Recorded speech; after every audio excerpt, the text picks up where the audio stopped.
After the death of Socrates and the breakup of Greek culture that resulted from the Peloponnesian War,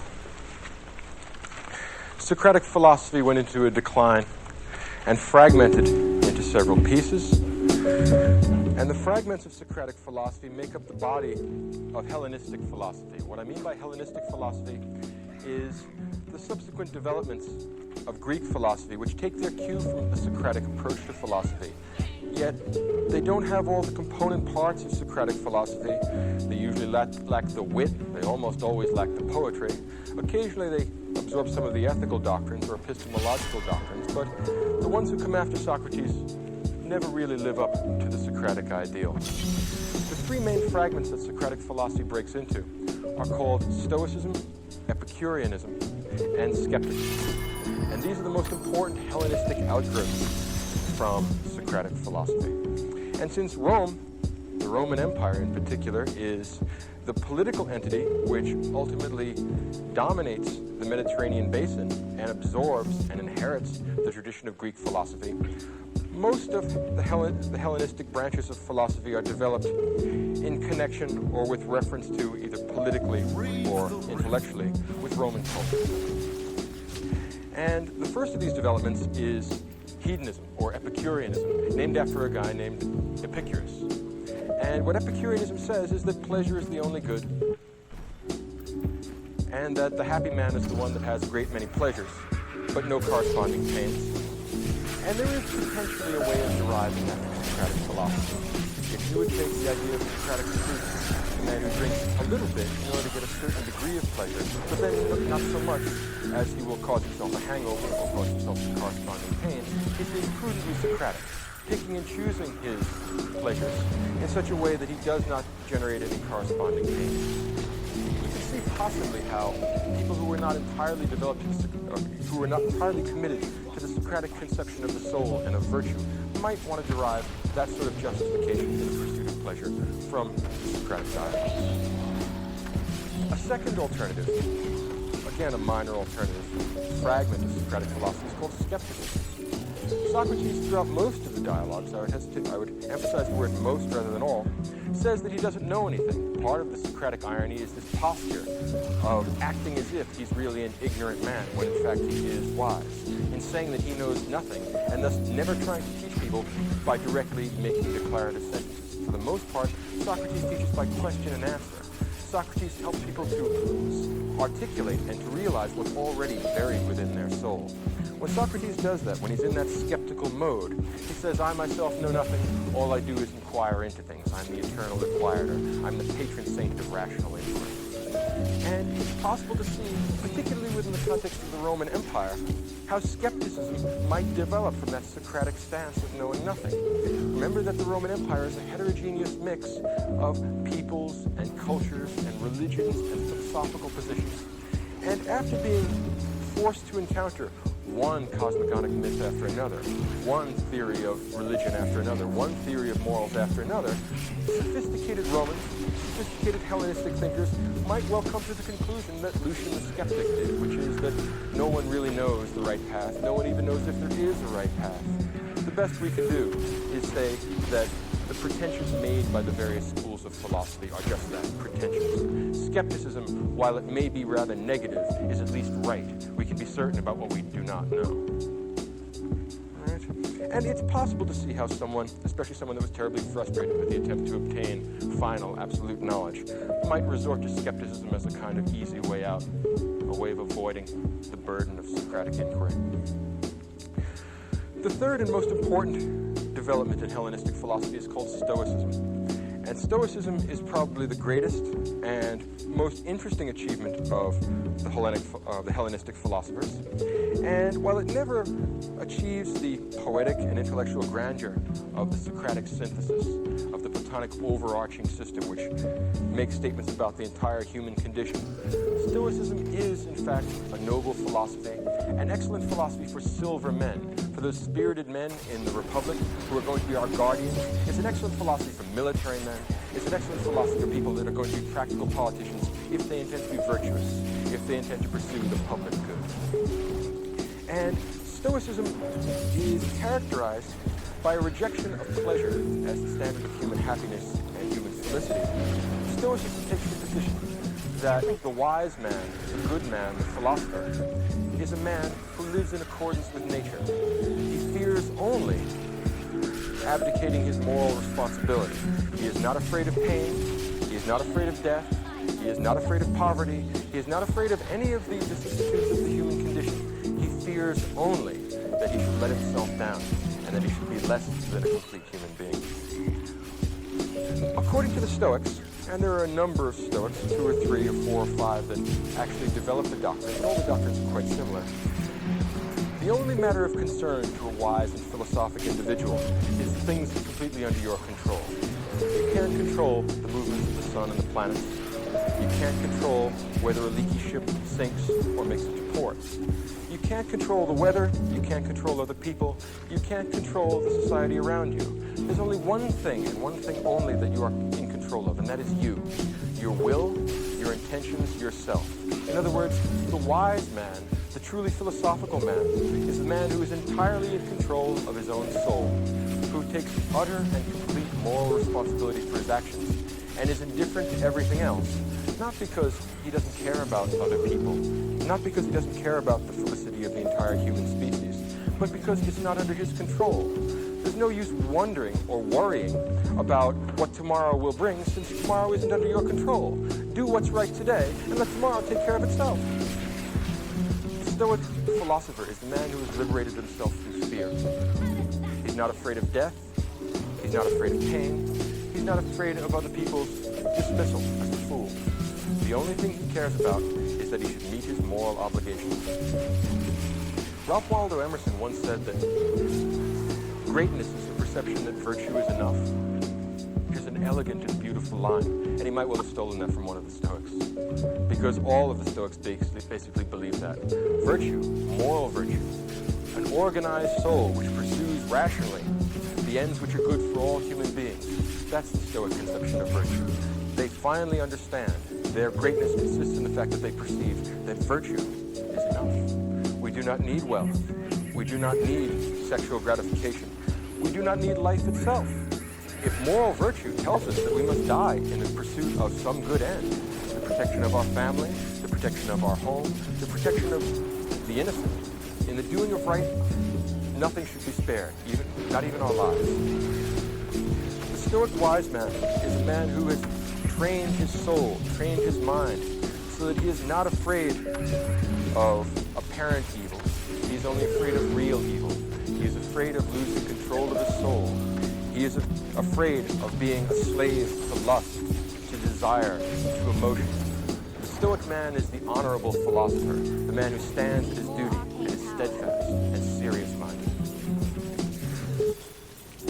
In living according to nature, what the Stoic philosopher does is examine the nature of the human condition and the nature of the world around us.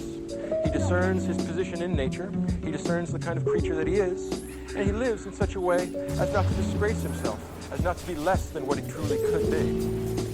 He won't live the swinish life that we found with Aristophanes. He wants to be, if not a god, certainly not less than human. He won't be an animal either. He will live up to the fullest potential that a human being has to offer. Now, among the Roman Stoics, 2 are especially noteworthy. One is Epictetus, and one is Marcus Aurelius. And one of the wonderful ironies about the history of philosophy is that Epictetus was a slave and Marcus Aurelius was an emperor. And philosophy is the great equalizer. Both the slave and the emperor can equally well participate in a philosophy that is accessible to all human beings as human beings. There's nothing less conscious of social status than philosophy. A wise man, a man who is disciplined, in control of his motions, and follows the way of nature, can be a good man no matter what his position in the social structure is.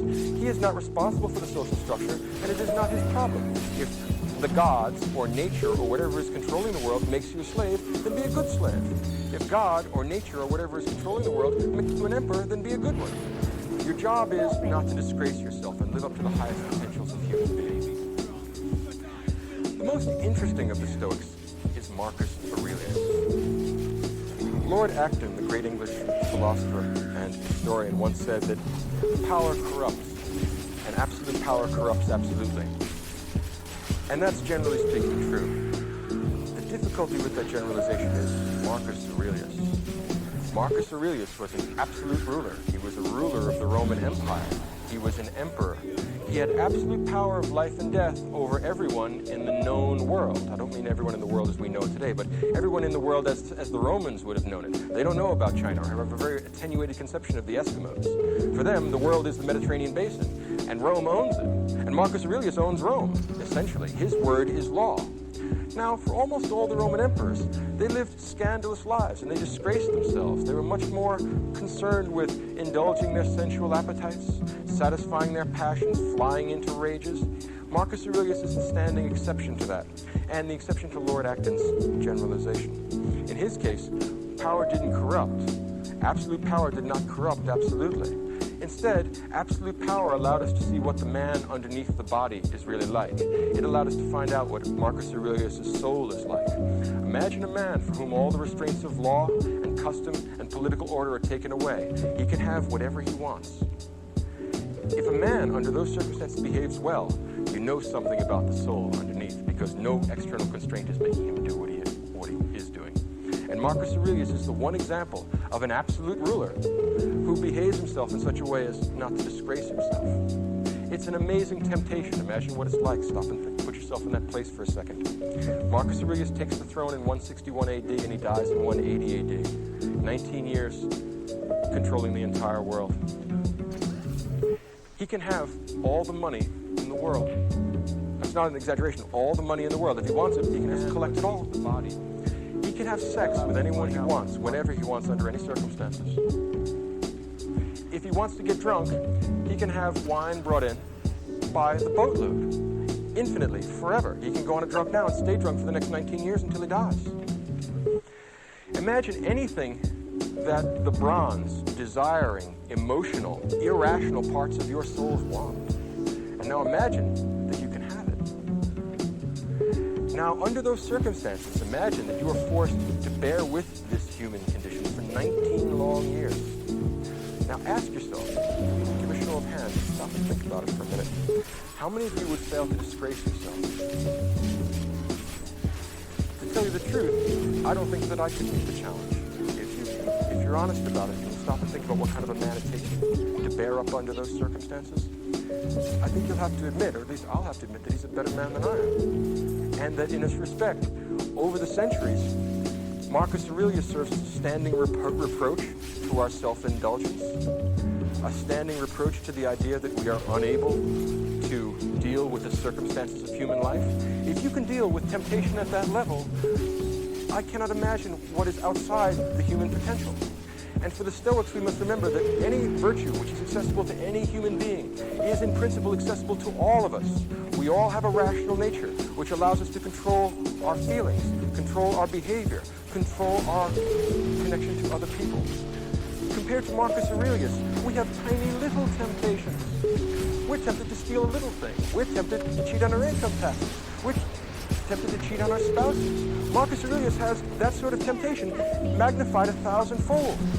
And he consistently does good stuff. Stop and think about this for a minute. This is no common man. This is not like the rest of us. And I don't know how he did it. Maybe he did it through philosophy, but, well, it remains to be seen. Marcus is the last of the good emperors. He's the last of the Antonine emperors. And the emperors that come before him are, generally speaking, okay. They're not as bad as the ones that come after. But Marcus is perhaps the greatest of the Romans, the noblest of the Romans. When old-fashioned writers talk about Roman virtue, what they have in mind is Marcus Aurelius, a man who does what he ought to do regardless of circumstance. Tough Roman virtue. He's not afraid of being dead. He's not afraid of being in pain. He's not afraid of having people laugh at him. He's only afraid of doing what's wrong. He's only afraid of making chaos of his soul. Why? Because his soul is the only thing he's completely in control of. It's the only thing he's responsible for. And the rest of it is a matter of indifference to him. He'll certainly try and perform his function as emperor in the best way he possibly can. But there are Germans at the border, and should they succeed in winning this war, he did the best he could. He has no reason to feel guilty. He has no reason to feel that this is a difficulty. If for some reason he gets sick, well, sickness is part of human life. You accept it as it is, you deal with it the best you can, and then you move on. In other words, Marcus Aurelius intends to live a life in which he will not have to feel guilty about anything. And he succeeded in doing that under the most trying possible circumstances. Again, put yourself in a position where you can have anything you want, and no one can stop you. No matter how evil, no matter how depraved, no one can stop you because your word is law. Marcus Aurelius behaved himself for 19 years under those circumstances. It's a standing reproach to our self-indulgence.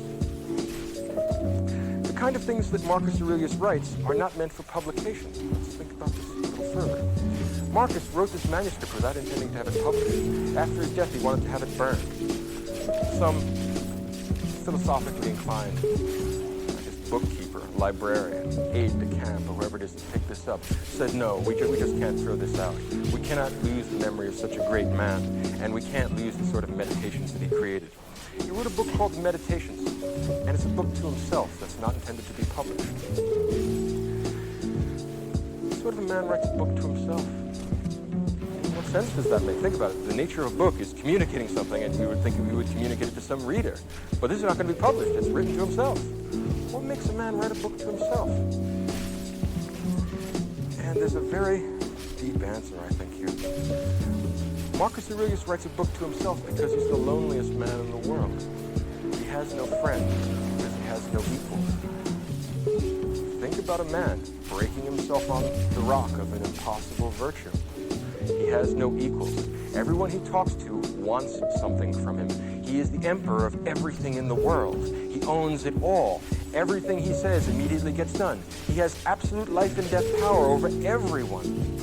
So anytime he's in the throne room, he's having an audience, someone comes in from some part of the empire, they're always here for some reason, and they're always here because they want something from it. And all Marcus wants to do is live a philosophical life.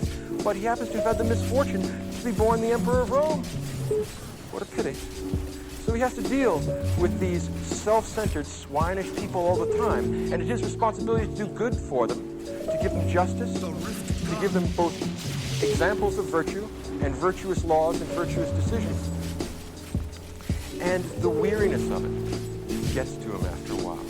The book that he's written, the Meditations, is shot through with a kind of philosophical melancholy that is extremely moving, despite the stoic content of what he's saying. In other words, oddly enough, there are very few books in the world which generate more pathos, which create more of a sense of pity for a person reading this than this book. He's writing a book to himself because he has no one else to talk to. And what kind of things does he write in the book?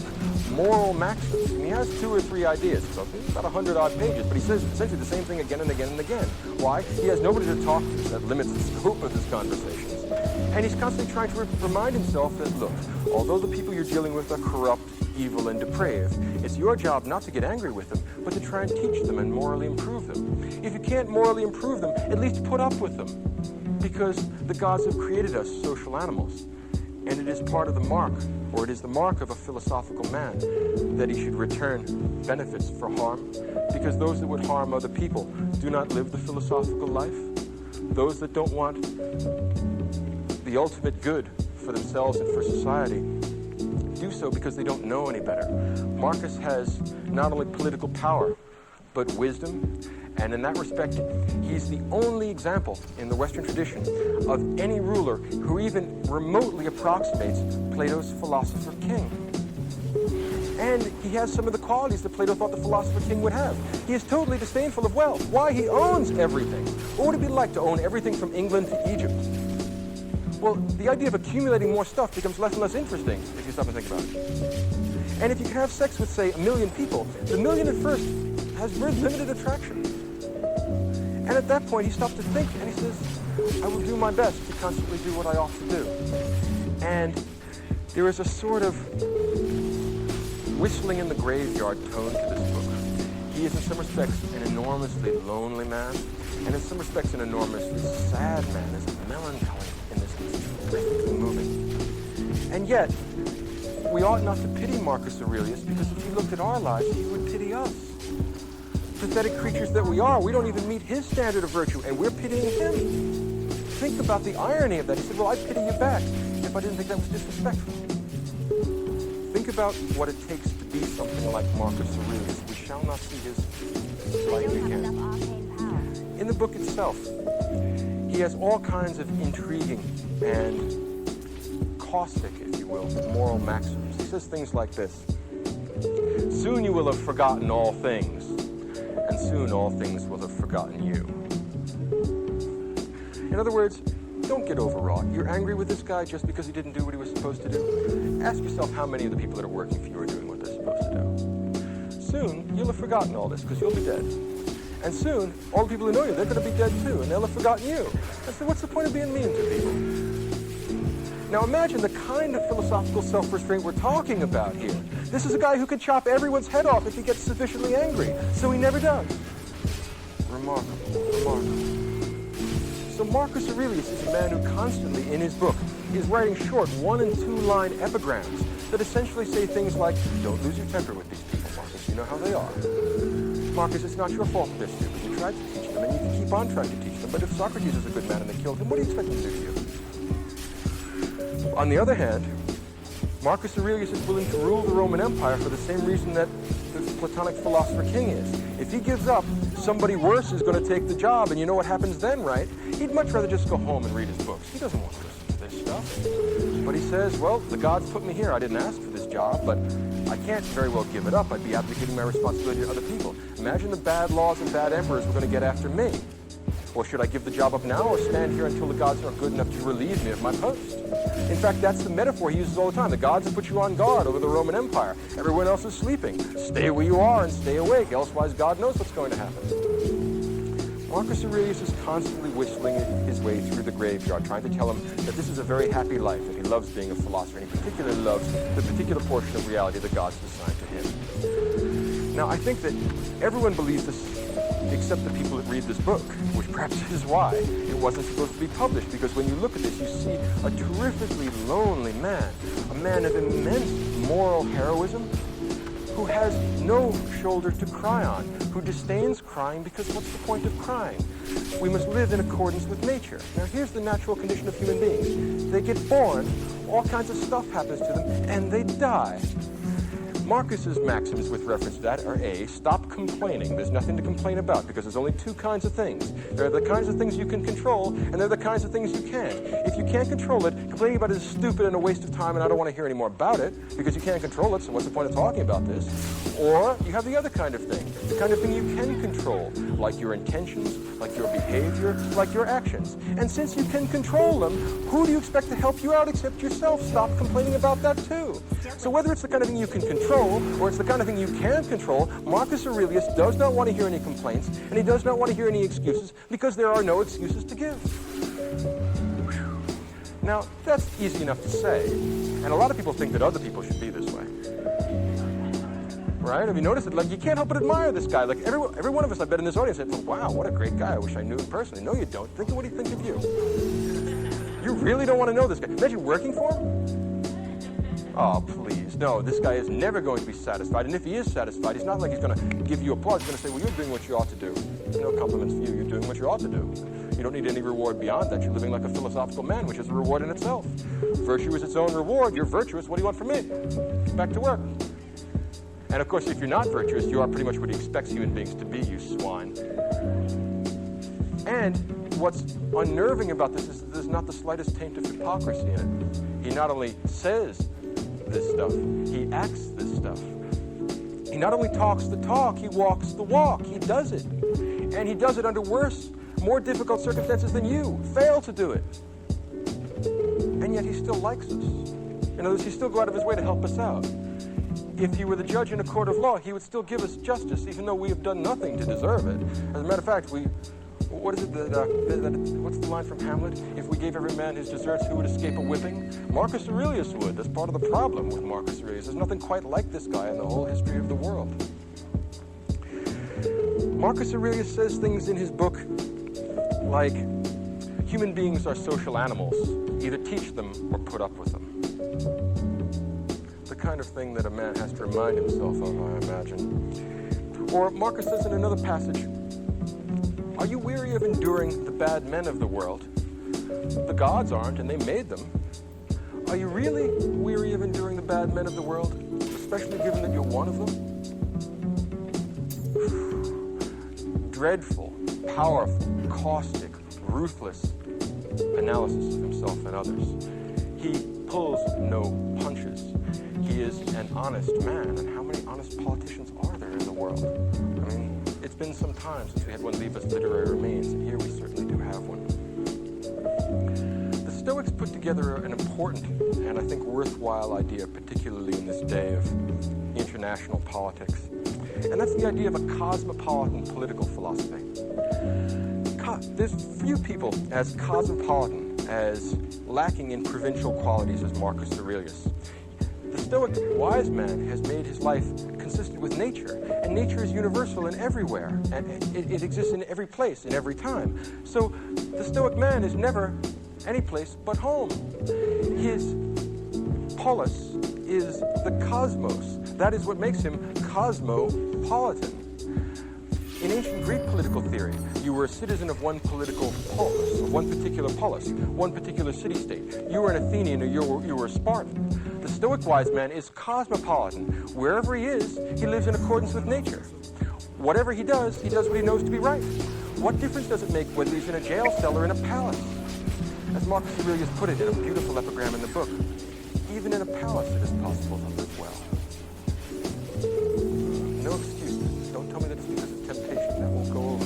No excuses go with Marcus. The idea of a cosmopolitan political philosophy is one of the great achievements of Roman Stoicism, and if you stop and think about it, it's an excellent and a necessary idea when you're running something as big and heterogeneous as the Roman Empire. This tremendously complicated mix of religions and cultures and peoples and all kinds of heterogeneous ideas means that this is going to be a big patchwork, a big quilt. It's not going to be one culturally unified area. But Marcus would be just as happy being a slave as he is being an emperor. He would just as be happy being a Gaul or an Egyptian as a Roman. As long as there is a nature there and there is a human spirit which can be made in accordance with nature, any of the external facts of life don't matter.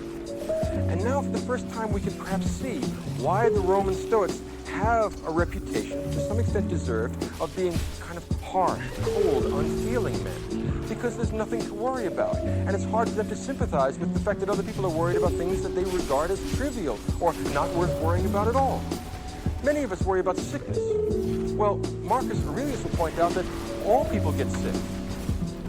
And once you get sick, since you're a rational human being, you want to go to the doctor, do what he prescribes, and fix your body. There's no point in complaining any place along the line because you know what you're supposed to do. Go do it. Stop asking for somebody else to help you. If you don't help yourself, how can you expect anybody else to help you? Which is a fair criticism. It would be much less persuasive and much less impressive if this were a sort of hypocritical philosophy where Marcus Aurelius indulged himself and told everyone else to be stoical. What really makes this spring to life, what makes this persuasive and moving and important is that he lives the life. So he doesn't complain when he gets sick. He doesn't complain when he meets military reverses. He doesn't complain about anything. Who would we complain to? The buck does stop with Marcus Aurelius. Think of the chain of command of the Roman Empire. He doesn't get to complain to anyone else. Everyone complains to him, and he's constantly listening to complaints and difficulties and problems. And he's watching people become unglued, and then watching them get all upset, and watching them be greedy and avaricious and swinish and lustful and all the things he's not. So he is rather harsh in his criticism, and I think that's a fair observation about him. But he's not hypocritical, and he's not unfair. And that's one of the cosmopolitan, universal elements in this political philosophy and in this moral philosophy. Because the moral and political philosophies of Aurelius are going to be connected. In the same way that in Plato's Republic, politics was ethics writ large, and what was good for the individual soul, the gold, silver, and bronze, that ordering of the soul between reason, spirit, and desire. What's good for the soul is the same thing that's good for the city. To have rational people running the government, like Marcus Aurelius, doing their best to follow the philosophical life. You'll want bravery and fortitude and courage among your soldiers, the silver virtues. And among the rest of the people, you expect the bronze virtues. They want to eat and drink and make merry. It would be nice if we could make philosophers of all of them, but if we can't, well, the best thing we can do is to take care of them and prevent misfortunes from befalling them. In some respects, to try and save them from themselves. Now, Marcus Aurelius is the only example of this in Roman culture. There's not a great deal of things that we can compare him to. If we had to say that there was someone to compare him to, it would be Epictetus, the slave. And Epictetus and Marcus Aurelius could meet at a level of equality, even though the social distinctions between them are enormous and grave.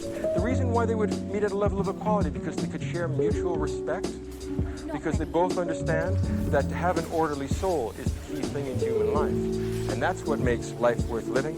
And whether you happen to be a slave or an emperor doesn't make any difference. Whether you happen to be sick or healthy doesn't make any difference. Whether you happen to be just born and have 100 years ahead of you, or whether you're on your deathbed doesn't make any difference. Marcus says, with regard to death, because many people are afraid of death, and he has no understanding. He doesn't really understand what everybody else's problem is. He says, look, everyone dies, so you're going to die. So what's the point of complaining about it? I can understand trying to avoid it.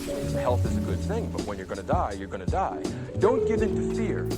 Don't give in to irrational musings. Don't let your imagination run wild. Control your feelings, control your emotions, control that part of you which is you. The meat, your body, not so important. The other stuff around you in the world, a matter of indifference to you. As long as you follow the way of nature, as long as you act in a rational fashion, as long as you live up to the best potentials of the human soul, then you are a good man and you need to worry about nothing else. Some people worry about the gods, that the gods will cause you misfortunes, that the gods have a Hades or a hell or an afterlife where people will be tortured and have bad things done to them. Marcus adopts exactly the same position that Socrates did. He says, look, Marcus says, I'm not certain if there are gods. In the book itself, he says, I'm not aware of any rational proof that there exist gods, and I'm not aware of any rational proof that there are no gods. In other words, he's agnostic in that respect. But he takes a position rather like that of Blaise Pascal, and he says, let's think about what the implications are if God exists, and let's think about what the implications are if he doesn't exist, and let's see if we can find one way of acting that'll satisfy both contingencies. Logical guy. And he says, well, if the gods don't exist and the world is just atoms and the void, if you think back to Professor Staloff's lecture about early primitive physical theories, well, we have atoms and the void, homogeneous stuff called matter, and then the space that it moves around in. Well, if there are no gods and there is no moral order to the world and we're just atoms in the void, well, then what difference does it make what happens to you or anybody else? So you come into being, you go out of being, so what? You get healthy, you get sick, so what? There's nothing to get excited about because, well, it's just atoms in the void. Don't be afraid of it. It is what it is. There's nothing to be afraid of. You could say that Roman Stoicism is a way of telling people there's nothing to be afraid of. Nothing can happen to you in nature that is not a part of nature. And nature contains nothing fearful for the rational soul. Now let's take the other half of the Pascalian alternative. Let's consider the proposition that there are gods or a god. It doesn't matter whether it's monotheistic or polytheistic. If there are gods, then they must be rather like the gods of Socrates. They are all good, they are all wise, they are all completely moral and completely virtuous and completely knowing and completely excellent. Would creatures like this do anything bad to you? Well, maybe they would. Maybe if you've been doing bad stuff, maybe there is something actually in store for you later on. There may well be a Hades. Gods like that may want to create moral order in the world and dish out to the bad people of the world just what they have coming to them. But suppose, hypothetically, you lived according to reason and according to nature and according to the universal law of the Logos. Would the gods hurt a man like that, or would a man like that be a friend of the gods? And if a man like that would be dealt with fairly by the gods, justly by the gods, and well by the gods will do you no harm. So there are two possibilities. Either the world is atoms in the void, the world is just stuff, in which case there's nothing to be afraid of because you're just part of that stuff and you might as well go along with the flow. Relax, enjoy the ride. Nothing to be scared of, nothing to get excited about. On the other hand, and this I suspect deep down in Marcus is what he really believes, you just read between the lines to find out what the man himself is like, he does basically believe in the gods, even though he doesn't know. If he had to place a wager either way, the same way as Pascal, but perhaps not for the same reasons, he would say, yes, I believe in the gods. And if the gods exist, then they create moral order, and they are perfectly moral themselves, and they are perfectly just and good and righteous themselves, and they will do you no harm. So if there is an afterlife and you behave well, the gods will do you no harm because you deserve no harm done to you. If there is an afterlife and you behave badly, you have no one to blame but yourself. In every case, the only thing that a man is in control of is the individual ego, himself. the cogito, what they call later on called the cogito, the self. If you are in control of that, if you have an orderly soul, then you have a divine soul, a good soul, and your life is worth living. The gods will not penalize you for that. So, what's there to worry about? Don't worry, be happy.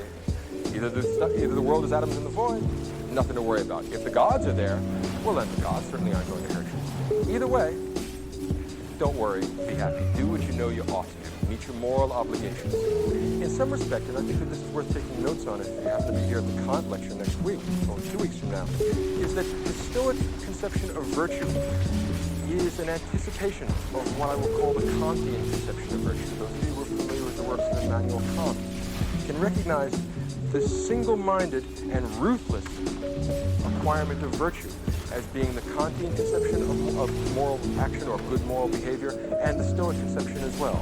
Both Kant and Marcus Aurelius have achieved the greatness that comes from being aware that virtue is sufficient in itself.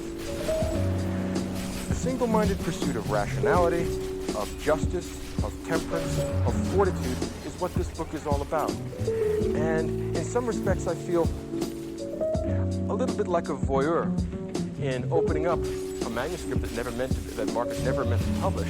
And doubtless he would be nothing except embarrassed if he knew that people were reading this book, because he wouldn't want to show that crack in the Stoic face, right? He doesn't want to give people the idea that he ever worries or ever gets upset at all. In other words, doubtless, if he's in heaven, he regrets every line he ever wrote. Not because he doesn't think it might benefit us, but because it shows the sort of weakness not entirely consistent with Stoic virtue. Perhaps there are other Stoics who suffered more pain, who had greater difficulties, and never wrote a line.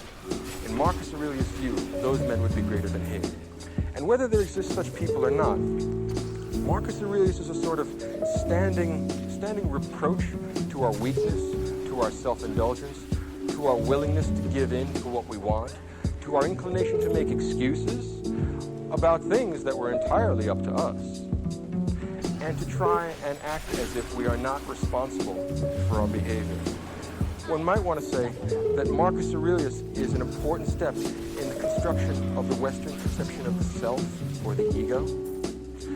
You are the part of you, not the meat, but the will, the soul, the internal stuff. That's what you're responsible for. That's what the gods will judge you on the basis of. Apart from that, don't worry about it. All other things are matters of indifference. Connect yourself to nature, do what's right, and let the devil take the hindmost. It's not your problem. Stoicism is an appropriate philosophy, I would say, for serious, ruthless, introspective people that want real answers and are willing to take no nonsense. In that respect, it's a kind of moral philosophy I'd be inclined to teach at West Point. If I were teaching people that are going to be under terrible danger and terrible fearful conditions, I would teach them to do what they know they ought to do, and to discipline and organize their emotions in such a way as to behave themselves in a way that is not disgraceful. To avoid that is the epitome of Stoic virtue, and it may not have all the attractive elements of Socratic philosophy. It lacks the poetic element of Platonism. It lacks the comprehensive intellectual drive of Socrates, but it still contains elements of Socratic nobility that neither skepticism nor Epicureanism offer us. And in that respect, I think it's the true heir of Socratic philosophy. I wish I could do that. The key idea behind Marcus Aurelius is something like this: that it's just the human condition for us to have troubles and worries and anxieties and problems. Don't torture yourself by worrying about things that aren't in your control. Leave that in the hands of God. Leave that in the hands of nature. Do your best to control the things that you do have control over: yourself, your behavior, your intentions, and your actions. If you do that, you will live a blessed and happy and virtuous and wise life. You will be a real human being. If you fail to do that, gradually the inclination towards debauchery, evil, vice, sin, to put it in theological terms, will become greater and greater, and unless you arrest this slide towards self-indulgence, you will harm yourself and you will harm the people around you. No rational being wishes to harm themselves. No rational being wishes to harm the people around them. Because of that, if we were to be rational, it is the same thing as making us good, and that is the same thing as making us free. Not free in the sense of political freedom, being a slave or a free man, but free in the sense of being autonomous, making our own decisions, making laws for ourselves. Free in the sense of no longer being the slave of our passions, being pushed about by our feelings, being a toy that gets messed with by arbitrary things that are really beneath the human condition, that are mere emotion. If we want to be fully human, we must be fully free, and that means fully rational, and that means fully good. Accept no substitutes, is what Marcus Aurelius says. He did that himself, and he hopes that other people will do it. He did the best he could, and you can't help but feel that at the end of his life, he must have felt relieved that the terrible crushing burden of this loneliness, a man that has no equals and has no friends, a man that has nothing but philosophy to guide him, death must have been a great release. It's like getting the evening off after you've put in your turn guarding the camp. And instead of becoming an obscure and unimportant figure, he's become a symbol in the history of Western philosophy of the practical, concrete, immediate virtues, the sort of virtues which are accessible to us, not because we have profound intellectual ability, not because we're a Newton or a Kant, but simply because we have problems and we're everyday rational human beings. The Stoic man says that a virtue that is possible for one man is accessible to all of us. There is no excuse for us not being that good. If we provide such excuses for ourselves, we harm ourselves and we harm others by preventing us from recognizing our true moral obligation. Marcus Aurelius lets us know that all people suffer, but that not all people pity themselves. Marcus Aurelius lets us know that all men die, but that not all men die whining.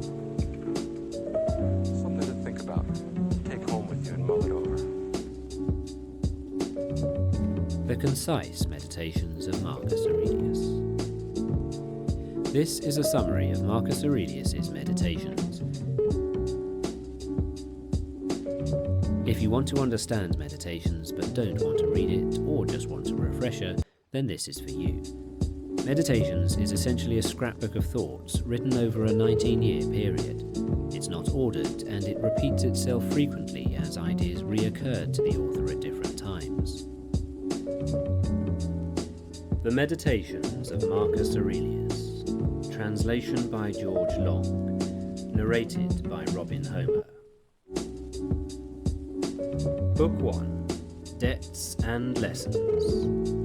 1. From my grandfather Verus I learned good morals and the government of my temper. 2. From the reputation and remembrance of my father, modesty and a manly character. 3. From my mother, piety and beneficence, and abstinence, not only from evil deeds, but even from evil thoughts. And further, simplicity in the way of living, far removed from the habits of the rich. 4. From my great-grandfather, not to have frequented public schools, and to have had good teachers at home, and to know that on such things a man should spend liberally. 5. From my governor, to be neither of the green nor of the blue party at the games in the circus, nor a partisan either of the Parmilarius or of the Scutarius at the gladiators' fights. From him too I learned endurance of labour, and to want little, and to work with my own hands, and not to meddle with other people's affairs, and not to be ready to listen to slander. 6. From Diognetus, not to busy myself about trifling things, and not to give credit to what was said by miracle workers and jugglers about incantations and the driving away of demons and such things, and not to breed quails for fighting, nor to give myself up passionately to such things, and to endure freedom of speech, and to have become intimate with philosophy, and to have been a hero, first of Bacchius, then of Tanzasis and Marcianus, and to have written dialogues in my youth, and to have desired a plank bed and skin, and whatever else of the kind belongs to the Grecian discipline. 7. From Rusticus, I received the impression that my character required improvement and discipline, and from him I learned not to be led astray to sophistic emulation, nor to writing on speculative matters, nor to delivering little hortatory orations, nor showing myself off as a man who practices much discipline, or does benevolent acts in order to make a display, and to abstain from rhetoric and poetry and fine writing, and not to walk about in the house in my outdoor dress, nor to do other things of the kind, and to write my letters with simplicity, like the letter which Rusticus wrote from Sinuetta to my mother. And with respect to those who have offended me by words or done me wrong, to be easily disposed to be pacified and reconciled as soon as they have shown a readiness to be reconciled, and to read carefully, and not to be satisfied with a superficial understanding of a book, nor hastily to give my assent to those who talk overmuch. And I am indebted to him for being acquainted with the discourses of Epictetus, which he communicated to me out of his own recollection. 8.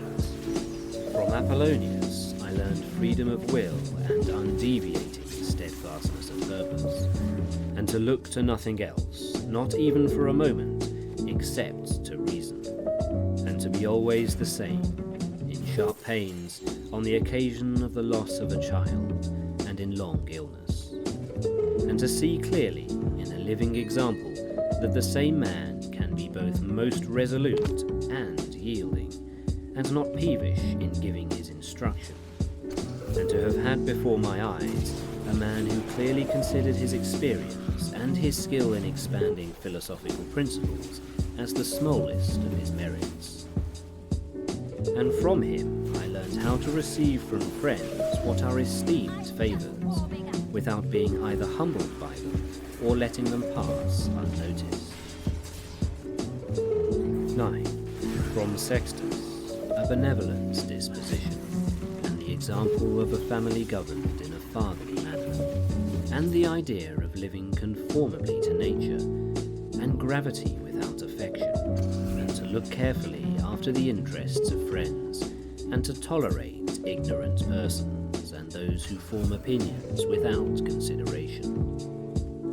He had the power of readily accommodating himself to all, so that intercourse with him was more agreeable than any flattery, and at the same time he was most highly venerated by those who associated with him, and he had the faculty both of discovering and ordering, in an intelligent and methodical way, the principles necessary for life, and he never showed anger or any other passion, but was entirely free from passion, and also most affectionate. And he could express approbation without noisy display, and he possessed much knowledge without ostentation. 10. From Alexander the Grammarian, to refrain from fault-finding, and not in a reproachful way to chide those who uttered any barbarous or solipsistic or strange-sounding expression, but dexterously to introduce the very expression which ought to have been used, and in the way of giving answer, or giving confirmation, or joining in an inquiry about the thing itself, not about the word, or by some other thin suggestion. 11. From Fronto I learned to observe what envy and duplicity and hypocrisy are in a tyrant, and that generally those among us who are called patricians are rather deficient in paternal affection. 12. From Alexander the Platonic, not frequently nor without necessity to say to any one or to write in a letter that I have no leisure, nor continually to excuse the neglect of duties required by our relation to those with whom we live, by alleging urgent occupations. 13. From Catullus, not to be indifferent when a friend finds faults, even if he should find fault without reason, but to try to restore him to his usual disposition, and to be ready to speak well of teachers, as it is reported of Domitius and Athenodotus, and to love my children truly. 14. From my brother Severus, to love my kin, and to love truth, and to love justice, and through him I learned to know Thrasea, Helvinius, Cato, Dion, Brutus, and from him I received the idea of a polity in which there is the same law for all, a polity administered with regard to equal rights and equal freedom of speech, and the idea of a kingly government which respects most of all the freedom of the governed. I learned from him also consistency and undeviating steadiness in my regard for philosophy, and a disposition to do good, to give to others readily, and to cherish good hopes, and to believe that I am loved by my friends. And in him I observed no concealment of his opinions with respect to those whom he condemned, and that his friends had no need to conjecture what he wished or did not wish, but it was quite plain. 15. From Maximus I learned self-government, and not to be led aside by enemy, and cheerfulness in all circumstances, as well as in illness, and a just admixture in the moral character of sweetness and dignity, and to do what was set before me without complaining.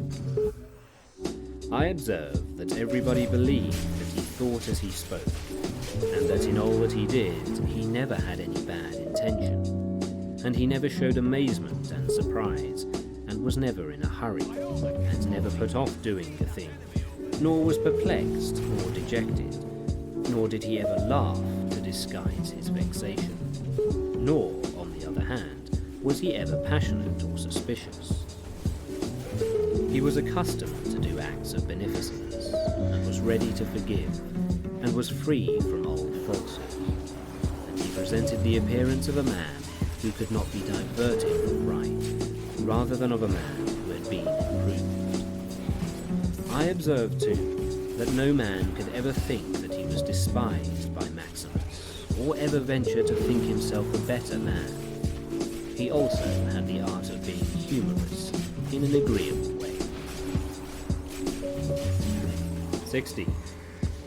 In my father I observed mildness of temper, and unchangeable resolution in the things which he had determined after due deliberation, and no vain glory in those things which men call honours, and a love of labour and perseverance, and a readiness to listen to those who had anything to propose for the common weal, and undeviating firmness in giving to every man according to his deserts, and a knowledge derived from experience of the occasions for vigorous action and for remission. And I observed that he had overcome all passion for boys, and he considered himself no more than any other citizen, and he released his friends from all obligation to sup with him or to attend him of necessity when he went abroad, and those who had failed to accompany him by reason of any urgent circumstances always found him the same. I observed too his habit of careful inquiry in all matters of deliberation, and his persistency, and that he never stopped his investigation through being satisfied with appearances which first present themselves, and that his disposition was to keep his friends and not to be soon tired of them, nor yet to be extravagant in his affection, and to be satisfied on all occasions, and cheerful, and to foresee things a long way off, and to provide for the smallest without display, and to check immediately popular applause and all flattery, and to be ever watchful over the things which were necessary for the administration of the empire, and to be a good manager of the expenditure, and to patiently endure the blame which he got for such conduct.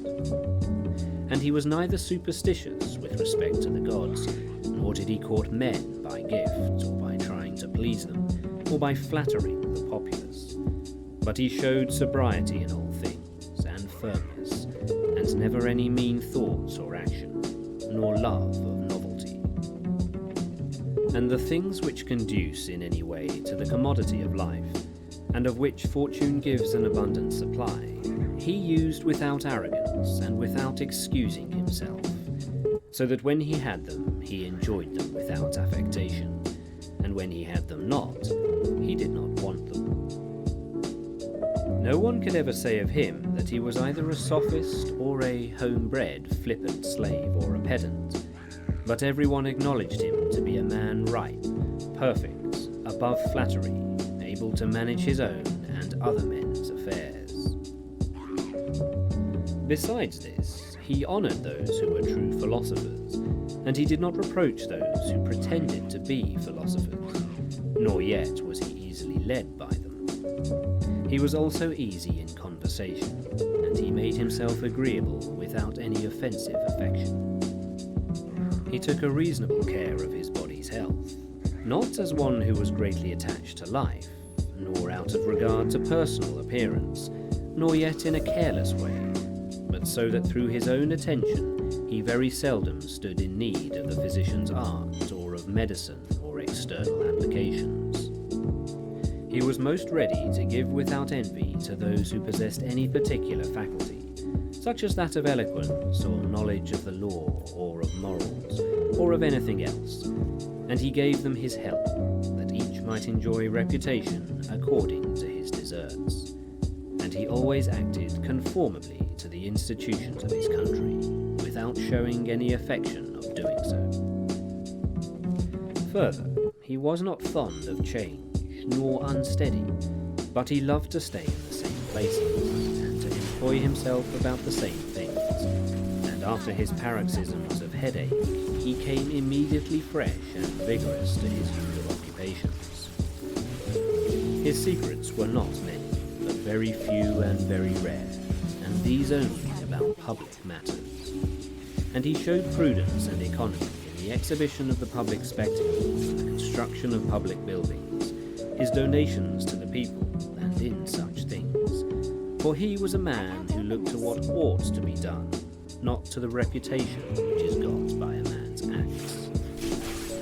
He did not take the bath at unseasonable hours.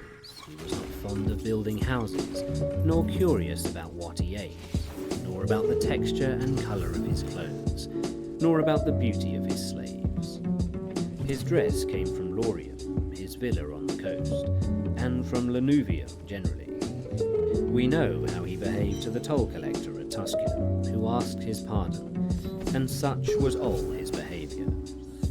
There was in him nothing harsh, nor implacable, nor violent, nor, as one may say, anything carried to the sweating point. But he examined all things severally, as if he had abundance of time, and without confusion, in an orderly way, vigorously and consistently. And that might be applied to him, which is recorded of Socrates, that he was able both to abstain from and to enjoy those things which many are too weak to abstain from, and cannot enjoy without excess. But to be strong enough both to bear the one and to be sober in the other is the mark of a man who has a perfect and invincible soul, such as he showed in the illness of Maximus. 17. To the gods I am indebted for having good grandfathers, good parents, a good sister, good teachers, good associates, good kinsmen and friends, nearly everything good. Further, I owe it to the gods that I was not hurried into any offence against any, though I had a disposition which, if opportunity had offered, might have led me to do something of this kind. But through their favour, there never was such a concurrence of circumstances as put me to the trial. Further, I am thankful to the gods that I was not longer brought up by my grandfather's concubine, and that I preserved the flower of my youth, and that I did not make proof of my virility before the proper season, but even deferred the time. That I was subjected to a ruler and a father who was able to take away all pride from me, and to bring me to the knowledge that it is possible for a man to live in a palace without wanting either guards or embroidered dresses, or torches and statues and such like show, but that it is in such a man's power to bring himself very near to the fashion of a private person, without being, for this reason, either meaner in thought or more remiss in action, with respect to the things which must be done for the public interest, in a manner that befits a ruler.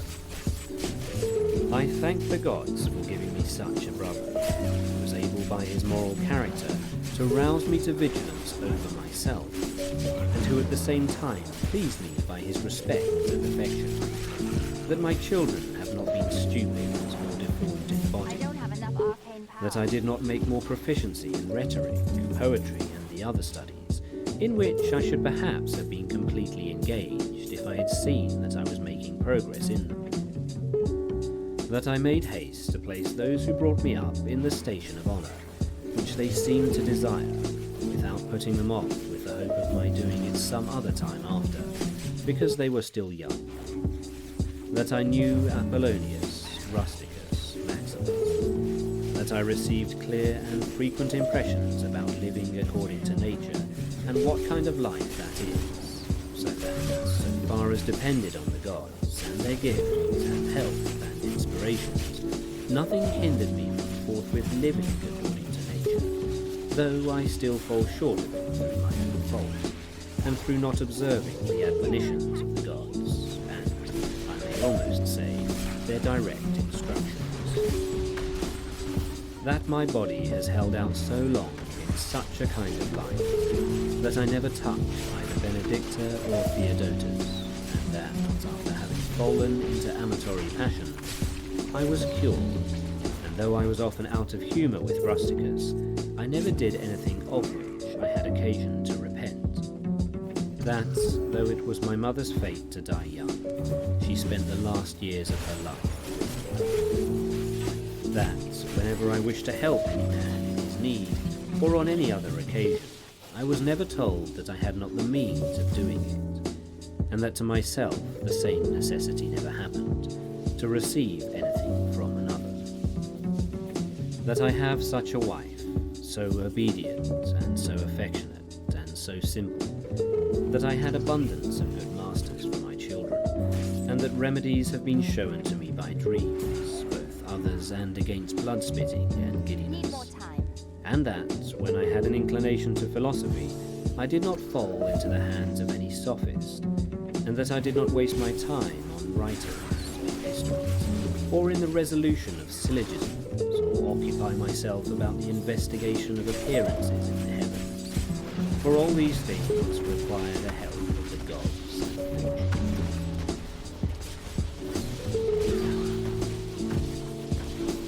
Book 2. Among the Quadi and the Grenadiers. Begin the morning by saying to thyself, I shall meet with the busybody, the ungrateful, arrogant, deceitful, envious, unsocial.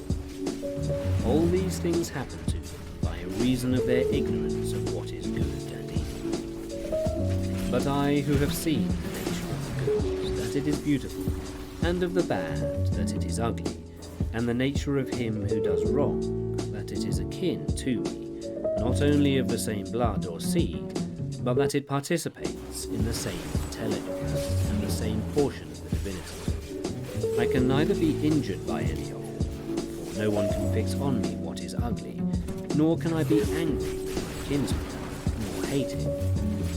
For we are made for cooperation, like feet, like hands, like eyelids, like the rows of the upper and lower teeth. To act against one another, then, is contrary to nature, and it is acting against one another to be vexed and to turn away. 2. Whatever this is that I am, it is a little flesh and breath, and the ruling part. Throw away thy thoughts, no longer distract thyself. it is not allowed. But as if thou wast now dying, despise the flesh. It is blood and bones and network, a contexture of nerves, veins and arteries. See the breath also, what kind of thing it is. Air, and not always the same, but every moment sent out and again sucked in. The third then is the ruling part. Consider thus, thou art an old man. No longer let this be a slave. No longer be pulled by the strings like a puppet to unsocial movements. No longer be either dissatisfied with thy present lot, or shrink from the future. 3. All that is from the gods is full of providence. That which is from fortune is not separated from nature, or without an interweaving and involution with the things which are ordered by providence. From thence all things flow, and there is besides necessity, and that which is for the advantage of the whole universe, of which thou art a part. But that is good for every part of nature, which the nature of the whole brings, and what serves to maintain this nature. Now the universe is preserved, as by the changes of the elements, so by the changes of things compounded of the elements. Let these principles be enough for thee. Let them always be fixed opinions. But cast away the thirst after books, that thou mayest die not murmuring, but cheerful, truly, and from thy heart thankful to the gods. 4. Remember how long thou hast been putting off these things, and how often thou hast received an opportunity from the gods, and yet dost not use it. Not ready yet. Thou must now at last perceive of what universe thou art a part, and of what administrator of the universe thy existence is an efflux, and that a limit of time is fixed for thee, which if thou dost not use for clearing away the clouds from thy mind, it will go, and thou wilt go, and will never return. 5. Every moment think steadily as a Roman, and a man to do what thou hast in hand with perfect and simple dignity, and feeling of affection, and freedom, and justice, and to give thyself relief from all other thoughts.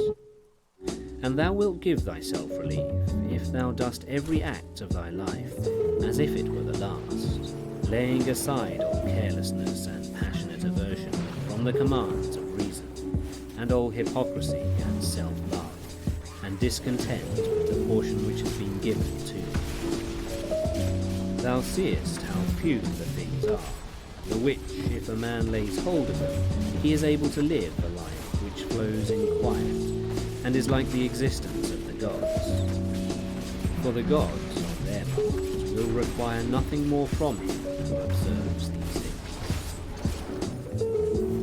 things. 6. Do wrong to thyself, do wrong to thyself, my soul. But thou wilt no longer have the opportunity of honouring thyself. Every man's life is sufficient, but thine is nearly finished, though thy soul reverences not itself, but places thy felicity in the souls of others. 7. Do the things external which fall upon thee distract thee. Give thyself time to learn something new and good, and cease to be whirled around. But then thou must also avoid being carried about the other way, for those too are triflers who have wearied themselves in life by their activity, and yet have no object to which to direct every movement, and, in a word, hold their thoughts. 8. Though not observing what is in the mind of another man has seldom been seen to be unhappy, but those who do not observe the movements of their own minds must of necessity be unhappy. 9. This thou must always bear in mind. What is the nature of the whole, and what is my nature, and how this is related to that, and what kind of a part it is of what kind of a whole, and that there is no one who hinders thee from always doing and saying the things which are according to the nature of which thou art a part. 10. Theophrastus, in his comparison of bad acts, such a comparison as what would make in accordance with the common notions of mankind, says, like a true philosopher, that the offences which are committed through desire are more blamable than those which are committed through anger. For he who is excited by anger seems to turn away from reason with a certain pain and unconscious contraction. But he who offends through desire, being overpowered by pleasure, seems to be in a manner more intemperate and more womanish in his offences. Rightly, and in a way worthy of philosophy, he said that the offence which is committed with pleasure is more blamable than that which is committed with pain. And on the whole, the one is more like a person who has been first wronged and through pain is compelled to be angry, but the other is moved by his own impulse to do wrong, being carried towards doing something by desire. 11.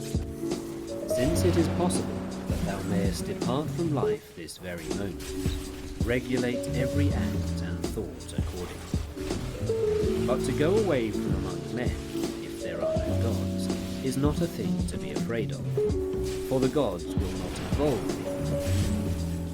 But if indeed they do exist, or if they have no concern about human affairs, what is it to me to live in a universe devoid of gods or devoid of providence? But in truth they do exist, and they do care for human things. They have put all the means in man's power to enable him not to fall into real evils. And as to the rest, if there was anything evil, they would have provided for this also, that it should be altogether in a man's power not to fall into it. Now that which does not make a man worse, how can it make a man's life worse? But neither through ignorance, nor having the knowledge but not the power to guard against or correct these things, is it possible that the nature of the universe has overlooked them. Nor is it possible that it has made so great a mistake, either through want of power or want of skill, that good and evil should happen indiscriminately to the good and the bad. But death certainly, and life, honour and dishonour, pain and pleasure, all these things equally happen to good men and bad, being things which make us neither better nor worse. Therefore, they are neither good nor evil. 12. How quickly all things disappear. In the universe, the bodies themselves, but in time, the remembrance of them. What is the nature of all sensible things, and particularly those which attract with the bait of pleasure, or terrify by pain, or are noised abroad by vapoury fame? How worthless and contemptible, and sordid and perishable, and dead they are. All this, it is the part of the intellectual faculty to observe. To observe, too, who these are whose opinions and voices give reputation, what death is, and the fact that, if a man looks at it in itself, and by the abstractive power of reflection, resolves into their parts all the things which present themselves to the imagination in it, he will then consider it to be nothing else than an operation of nature.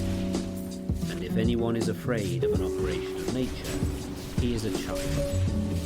This, however, is not only an operation of nature, but it is also a thing which conduces to the purposes of nature. To observe, too, how man comes near to the deity, and by what part of man, and when this part of man is so disposed. 13. Nothing is more wretched than a man who traverses everything in the round, and pries into the things beneath the earth, as the poet says, and seeks by conjecture what is in the minds of his neighbours, without perceiving that it is sufficient to attend to the demon within you, and to reverence it sincerely. And reverence of the demon consists in keeping it pure from passion and thoughtlessness, and dissatisfaction with what comes from gods and men. For the things from the gods merit veneration for their excellence. The things from men should be dear to us by reason of kinship. And sometimes even, in a manner, they move our pity by reason of men's ignorance of good and bad. This defect being not less than that which deprives us of the power of distinguishing things that are white and black. 14. Though thou shouldest be going to live 3,000 years, and as many times 10,000 years, still remember that no man loses any other life than that which he now lives, nor lives any other than that which he now loses. The longest and shortest are thus brought to the same, for the present is the same to all, though that which perish is not the same, and so that which is lost appears to be a mere moment. For a man cannot lose either the past or the future, for what a man has not, how can anyone take this from him? These two things then thou must bear in mind. The one, that all things from eternity are of like forms and come round in a circle, and that it makes no difference whether a man shall see the same things during 100 years or 200 or an infinite time. And the second, that the longest liver and he who will die soonest lose just the same. For the present is the only thing of which a man can be deprived, if it is true that this is the only thing which he has, and that a man cannot lose a thing if he has it not. 15. Remember that all is opinion. For what was said by the cynic Monimus is manifest, and manifest too is the use of what was said, if a man receives what may be got out of it, as far as it is true. 16. The soul of man does violence to itself, first of all, when it becomes an abscess, and, as it were, a tumour on the universe, so far as it can. For to be vexed at anything which happens is a separation of ourselves from nature, in some part of which the natures of all other things are contained. In the next place, the soul does violence to itself when it turns away from any man, or even moves towards him with the intention of injury, such as are the souls of those who are angry. In the third place, the soul does violence to itself when it is overpowered by pleasure or by pain. Fourthly, when it plays a part and does or says anything insincerely and untruthfully. Fifthly, when it allows any act of its own and any movement to be without aim, and does anything thoughtlessly without considering what it is, it being right that even the smallest things be done with reference to an end. And the end of rational animals is to follow the reason and the law of the most ancient city and polity. 17. Of human life the time is a point, and the substance is in a flux, and the perception dull, and the composition of the whole body subject to putrefaction, and the soul a whirl, and fortune hard to divine, and fame a thing devoid of judgment. And, to say all in a word, everything which belongs to the body is a stream, and what belongs to the soul is a dream and vapour, and life is a warfare and a stranger's sojourn, and after fame is oblivion. What, then, is that which is able to conduct a man? One thing, and only one: philosophy. But this consists in keeping the daemon within a man free from violence and crime, superior to pains and pleasures, doing nothing without a purpose, nor yet falsely with hypocrisy, not feeling the need of another man's doing or not doing. And besides, accepting all that happens and all that is allotted as coming from thence, wherever it is, from whence he himself came. And, finally, waiting for death with a cheerful mind, and being nothing else than a dissolution of the elements of which every living being is compounded. But if there is no harm to the elements themselves in continually changing into another, why should a man have any apprehension about the change and dissolution of all the elements? For it is according to nature, and nothing is evil which is according to nature. I need to go back. Book 3, Composed Incarnatum. 1. We ought to consider not only that our life is daily wasting away, and a smaller part of it is left, but another thing also must be taken into the account, that if a man should live longer, it is quite uncertain whether the understanding will continue sufficient for the comprehension of things, and retain the power of contemplation which strives to acquire the knowledge of the divine and the human. For if he shall begin to fall into dotage, perspiration and nutrition, and imagination and appetite, and whatever else there is of the kind, will not fail, but the power of making use of ourselves, and filling up the measure of our duty, and clearly separating all appearances, and considering whether a man should now depart from life, and whatever else of the kind absolutely requires a disciplined reason, all this is already extinguished. We must make haste, then, not only because we are daily nearer to death, but also because the conception of things and the understanding of them cease first. 2. We ought to observe also that even the things which follow after the things which are produced according to nature contain something pleasing and attractive.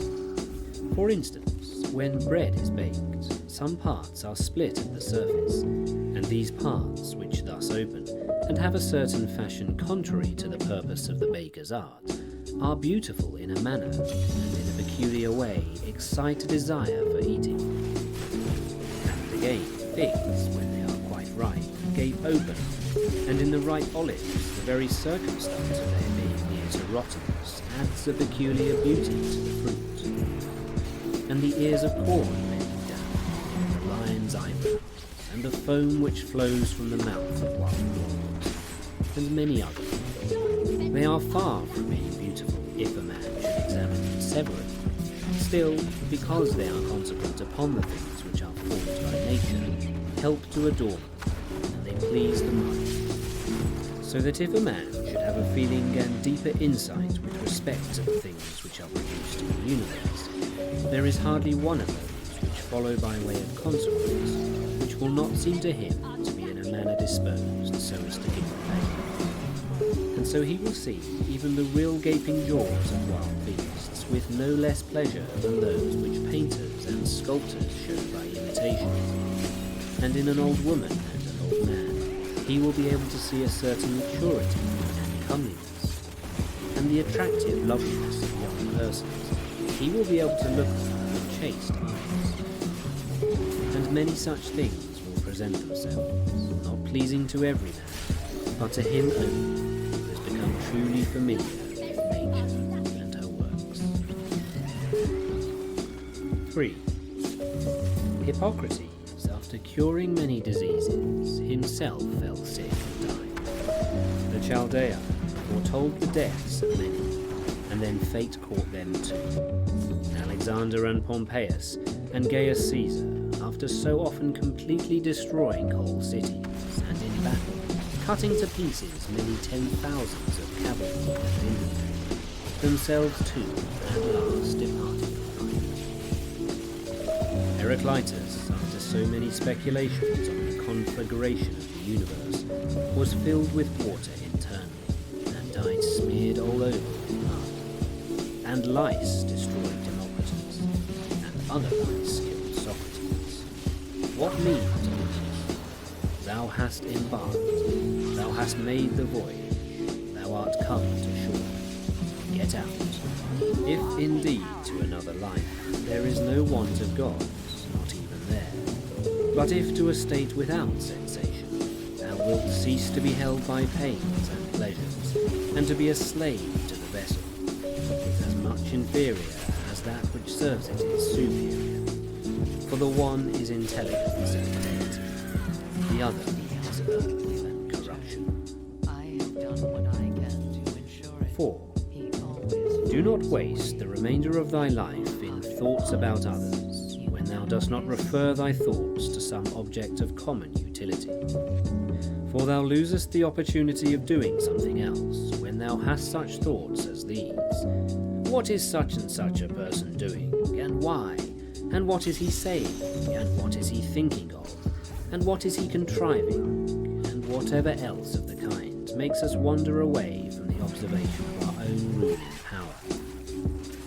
We ought, then, to check in the series of our thoughts everything that is without a purpose and useless, but most of all, the over-curious feeling and the malignant. And a man should use himself to think of those things only about which, if one should suddenly ask, "What hast thou now in thy thoughts?" with perfect openness thou mightest immediately answer, "This or that," so that from thy words it should be plain that everything in them is simple and benevolent, and such as befits a social animal, one that cares not for thoughts about pleasure or sensual enjoyments at all, nor has any rivalry or envy and suspicion, or anything else for which thou wouldest blush if thou shouldest say that thou hadst it in thy mind. For the man who is such, and no longer delays being among the number of the best, is like a priest and minister of the gods, using the deity which is planted within him, which makes the man uncontaminated by pleasure, unharmed by any pain, untouched by any insult, feeling no wrong, a fighter in the noblest fight, one who cannot be overpowered by any passion, dyed deep with justice, accepting with all his soul everything which happens and is assigned to him as his portion, and not often, nor yet without great necessity and for the general interest, imagining what another says or does or thinks. For it is only what belongs to himself that he makes the matter for his activity.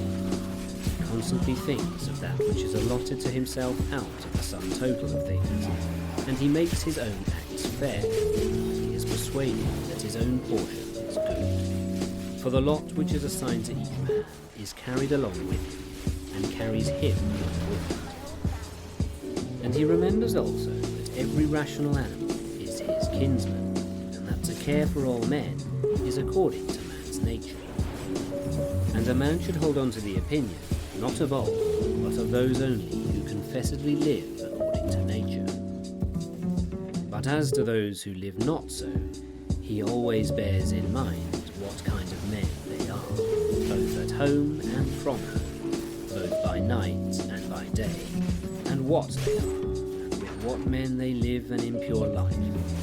Accordingly, he does not value at all the praise which comes from such men, since they are not even satisfied with themselves.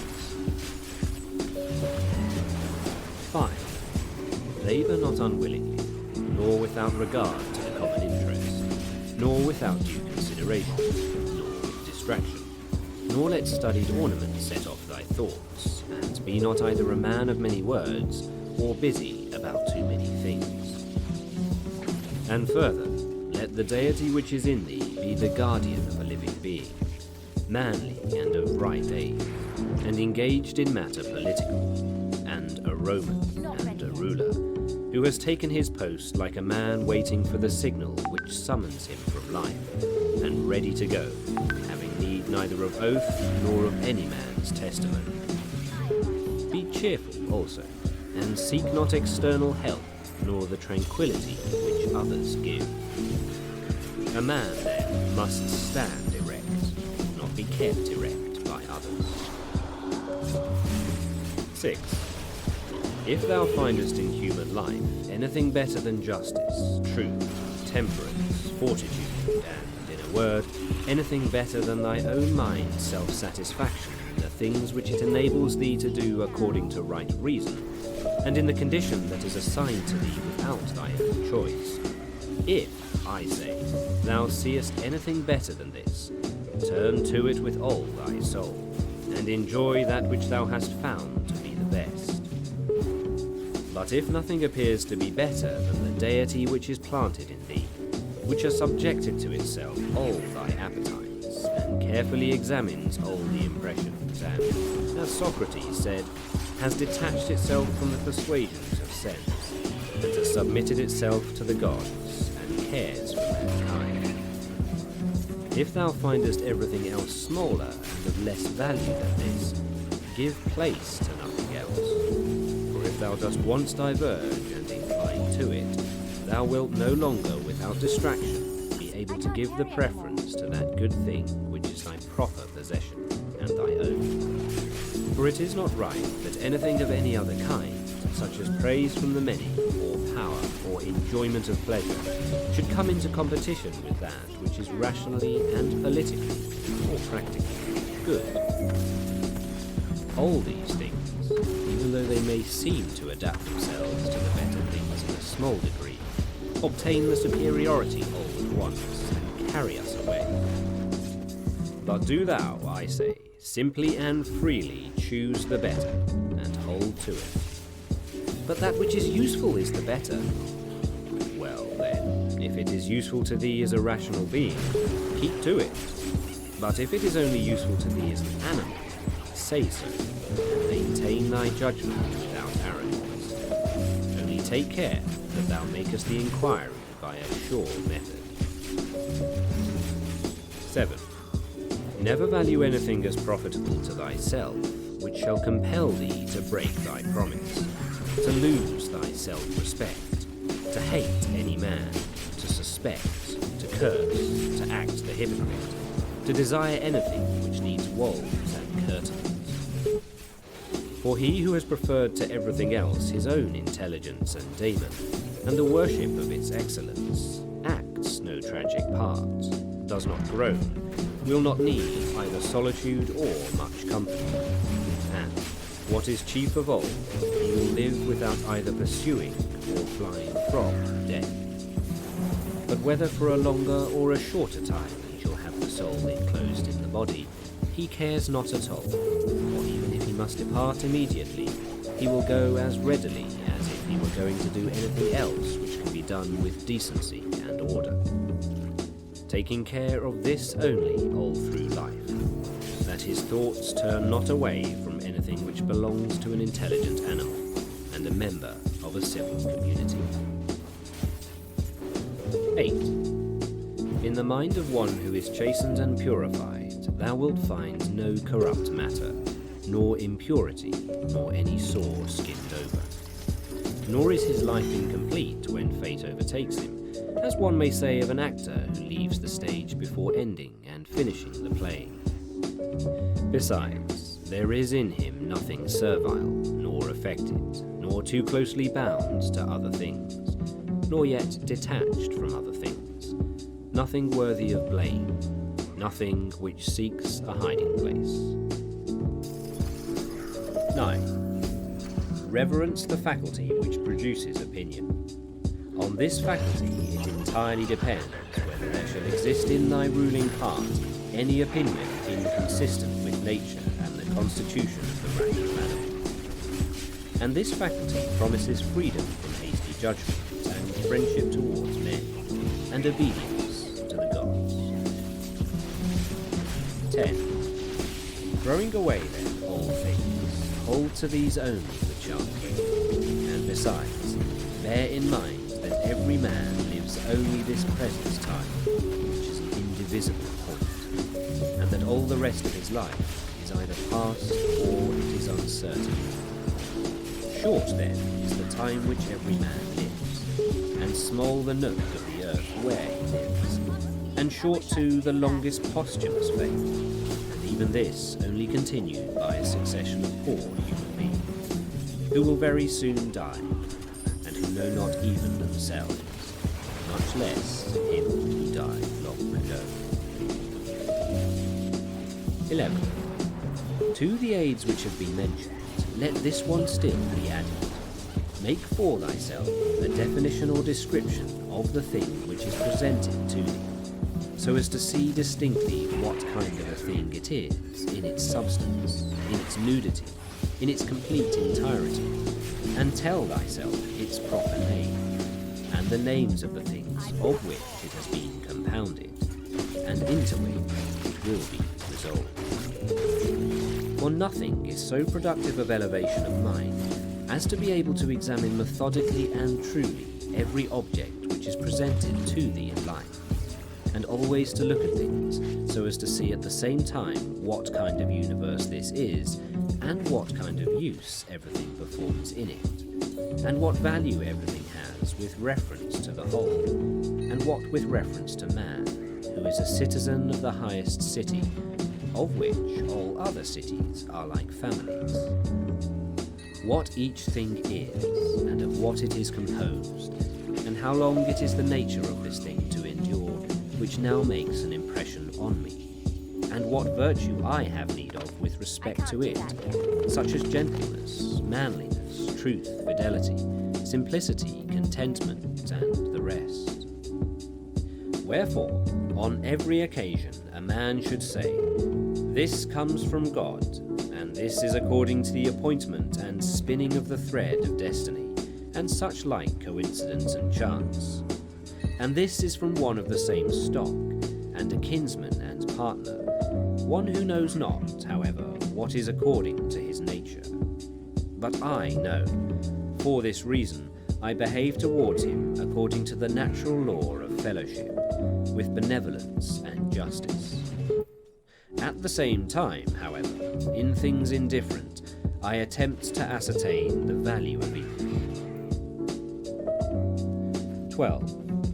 If thou workest at that which is before thee, following right reason seriously, vigorously, calmly, without allowing anything else to distract thee, but keeping thy divine part pure, as if thou shouldst be bound to give it back immediately, if thou holdest to this, expecting nothing, fearing nothing, but satisfied with thy present activity according to nature, and with heroic truth in every word and sound which thou utterest, thou wilt live happy, and there is no man who is able to prevent this. 13. As physicians have always their instruments and knives ready for cases which suddenly require their skill, so do thou have principles ready for the understanding of things divine and human, and for doing everything, even the smallest, with a recollection of the bond which unites the divine and human to one another. For neither wilt thou do anything well which pertains to man, without at the same time having a reference to things divine, nor the contrary. 14. No longer wonder at hazard, for neither wilt thou read thy own memoirs, nor the acts of the ancient Romans and Hellenes, and the selections from books which thou wast reserving for thy old age. Hasten then to the end which thou hast before thee, and, throwing away idle hopes, come to thy own aid, if thou carest at all for thyself, while it is in thy power. 15. They know not how many things are signified by the words stealing, sowing, buying, keeping quiet, seeing what ought to be done. For this is not affected by the eyes, but by another kind of vision. 16. Body, soul, intelligence. To the body belong sensation, to the soul, appetites, to the intelligence, principles. To receive the impressions of forms by means of appearances belongs even to animals.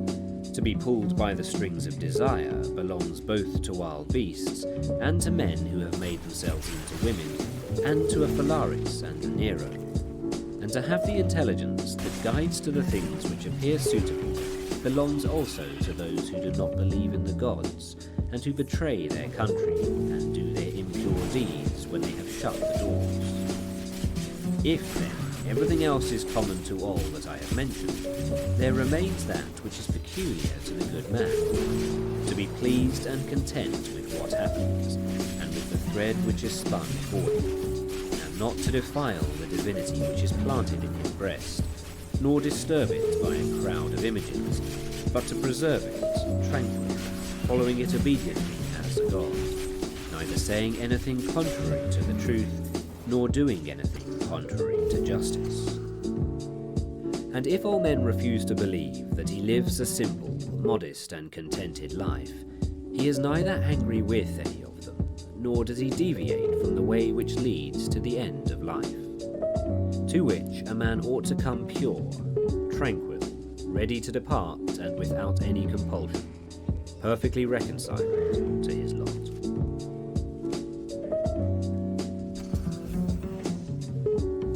Book 4. 1. That which rules within, when it is according to nature, is so affected with respect to the events which happen, that it always easily adapts itself to that which is possible and is presented to it. For it requires no definite material, but it moves towards its purpose, under certain conditions, however, and it makes the material for itself out of that which opposes it, as fire lays hold of what falls into it, by which a small light would have been extinguished. But when the fire is strong, it soon appropriates to itself the matter which is heaped on it, and consumes it, and rises higher by means of this very material. 2. Let no act be done without a purpose, nor otherwise than according to the perfect principles of art. 3. Men seek retreats for themselves, houses in the country, seashores and mountains, and thou too art wont to desire such things very much. But this is altogether a mark of the most common sort of men, for it is in thy power, whenever thou shalt choose, to retire into thyself. For nowhere, either with more quiet or more freedom from trouble, does a man retire than into his own soul, particularly when he has within him such thoughts that by looking into them he is immediately in perfect tranquillity. And I affirm that tranquillity is nothing else than the good ordering of the mind.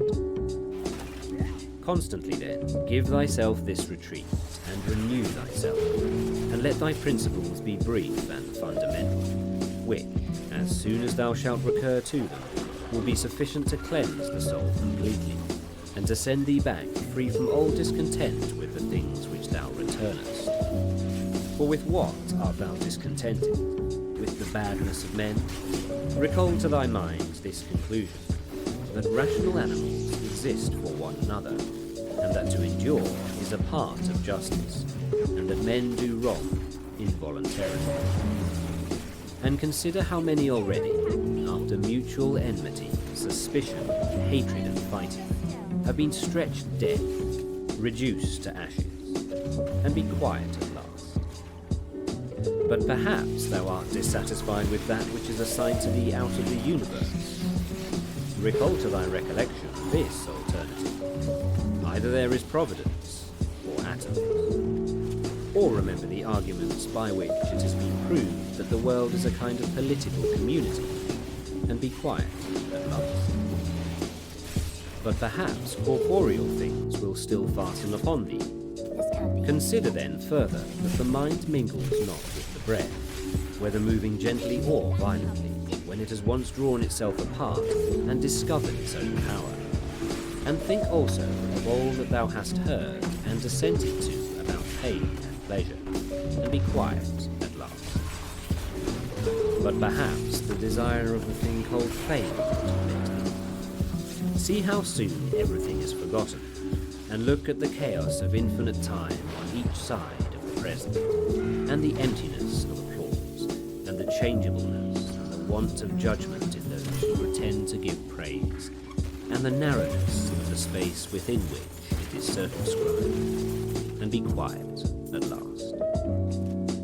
For the whole earth is a point, and how small a nook in it is thy dwelling, and how few are there in it, and what kind of people are they who will praise thee. This then remains. Remember to retire into this little territory of thy own, and above all do not distract or strain thyself, but be free, and look at things as a man, and as a human being, as a citizen, as a mortal. But among the things readiest to thy hands, to which thou shalt turn, let there be these, which are two. One is that things do not touch the soul, for they are external and remain immovable, but our perturbations come only from the opinion which is within. The other is that all these things which thou seest change immediately, no longer be, and constantly bear in mind how many of these changes thou hast already witnessed. The universe is transformation. Life is opinion. 4. If our intellectual part is common, the reason also, in respect of which we are rational beings, is common. If this is so, common also is the reason which commands us what to do and what not to do. If this is so, there is a common law also. If this is so, we are fellow citizens. If this is so, we are members of some political community. If this is so, the world is, in a manner, a state. For of what other common political community will anyone say that the whole human race are members? From thence, from this common political community, comes our very intellectual faculty and reasoning faculty, and our capacity for law. Or whence do they come? For as my earthly part is a portion given to me from certain earth, and that which is watery from another element, and that which is hot and fiery from some peculiar source, for nothing comes out of that which is nothing, as nothing also returns to non-existence. So also the intellectual part comes from some source. 5. Death is such as generation, a mystery of nature, composition out of the same elements, and a decomposition into the same, and altogether not a thing of which any man should be ashamed, for it is not contrary to the nature of a reasonable animal, and not contrary to the reason of our constitution. 6. It is natural that these things should be done by such persons. It is a matter of necessity, and if a man will not have it so, he will not allow the fig tree to have juice. But by all means bear this in mind, that within a very short time both thou and he will be dead, and soon not even your names will be left behind. 7. Take away thy opinion, and then there is taken away the complaint. I have been harmed. Take away the complaint, I have been harmed, and the harm is taken away. 8. That which does not make a man worse than he was, also does not make his life worse, nor does it harm him either from without or from within. 9. The nature of that which is universally useful has been compelled to do this. 10. Consider that everything which happens, happens justly. If thou observest carefully, thou wilt find it to be so. I do not say only with respect to the continuity of the series of things, but with respect to what is just, and as if it were done by one who assigns to each thing its value. Observe then, as thou hast begun, and whatever thou dost, do it in conjunction with this, the being good, in the sense in which a man is properly understood to be good. Keep to this in every action. 11.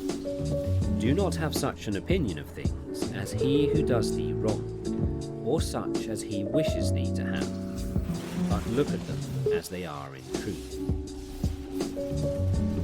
12. A man should always have these two rules in readiness. The one to do only whatever the reason of the ruling and legislating faculty may suggest for the use of men. The other to change thy opinion if there is anyone at hand who sets thee right and moves thee from any opinion. But this change of opinion must proceed only from a certain persuasion, as of what is just or of common advantage and the like, not because it appears pleasant or brings reputation. 13. Hast thou reason? I have. Why then dost not thou use it? For if this does its own work, what else dost thou wish? 14. Thou hast existed as a part. Thou shalt disappear in that which produced thee. but rather thou shalt be received back into its seminal principle by transmutation. 15. Many grains of frankincense on the same altar. One falls before, another falls after, but it makes no difference. 16. Within 10 days thou wilt seem a god to those to whom thou art now a beast and an ape, if thou wilt return to thy principles and the worship of reason. 17. Do not act as if thou wert going to live 10,000 years. Death hangs over thee. While thou livest, while it is in thy power, be good. 18. How much trouble he avoids, who does not look to see what his neighbour says or does or thinks, but only what he does himself, that it may be just and pure. Or, as Agathon says, look not round at the depraved morals of others, but run straight along the line without deviating from it. 19. He who has a vehement desire for posthumous fame does not consider that every one of those who will remember him will themselves die very soon. Then again also they who have succeeded them, until the whole remembrance shall have been extinguished, as it is transmitted through men who foolishly admire and perish. But suppose that those who will remember are even immortal, and that the remembrance will be immortal. What then is it to thee? And I say not what is it to the dead, but what is it to the living? What is praise, except indeed so far as it has a certain utility? For thou now rejectest unseasonably the gift of nature, clinging to something else. 20. Everything which is in any way beautiful is beautiful in itself, and terminates in itself, not having praise as part of itself. Neither worse then, nor better is a thing made by being praised. Not ready yet. I affirm this also of the things which are called beautiful by the vulgar, for example, material things and works of art. That which is really beautiful has no need of anything, not more than law, not more than truth, not more than benevolence or modesty.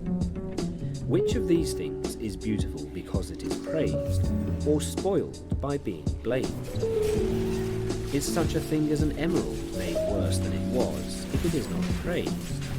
Or gold, ivory, purple, a lyre, a little knife, a flower, a shrub? 21. If souls continue to exist, how does the air contain them from eternity? But how does the earth contain the bodies of those who have been buried from time so remote?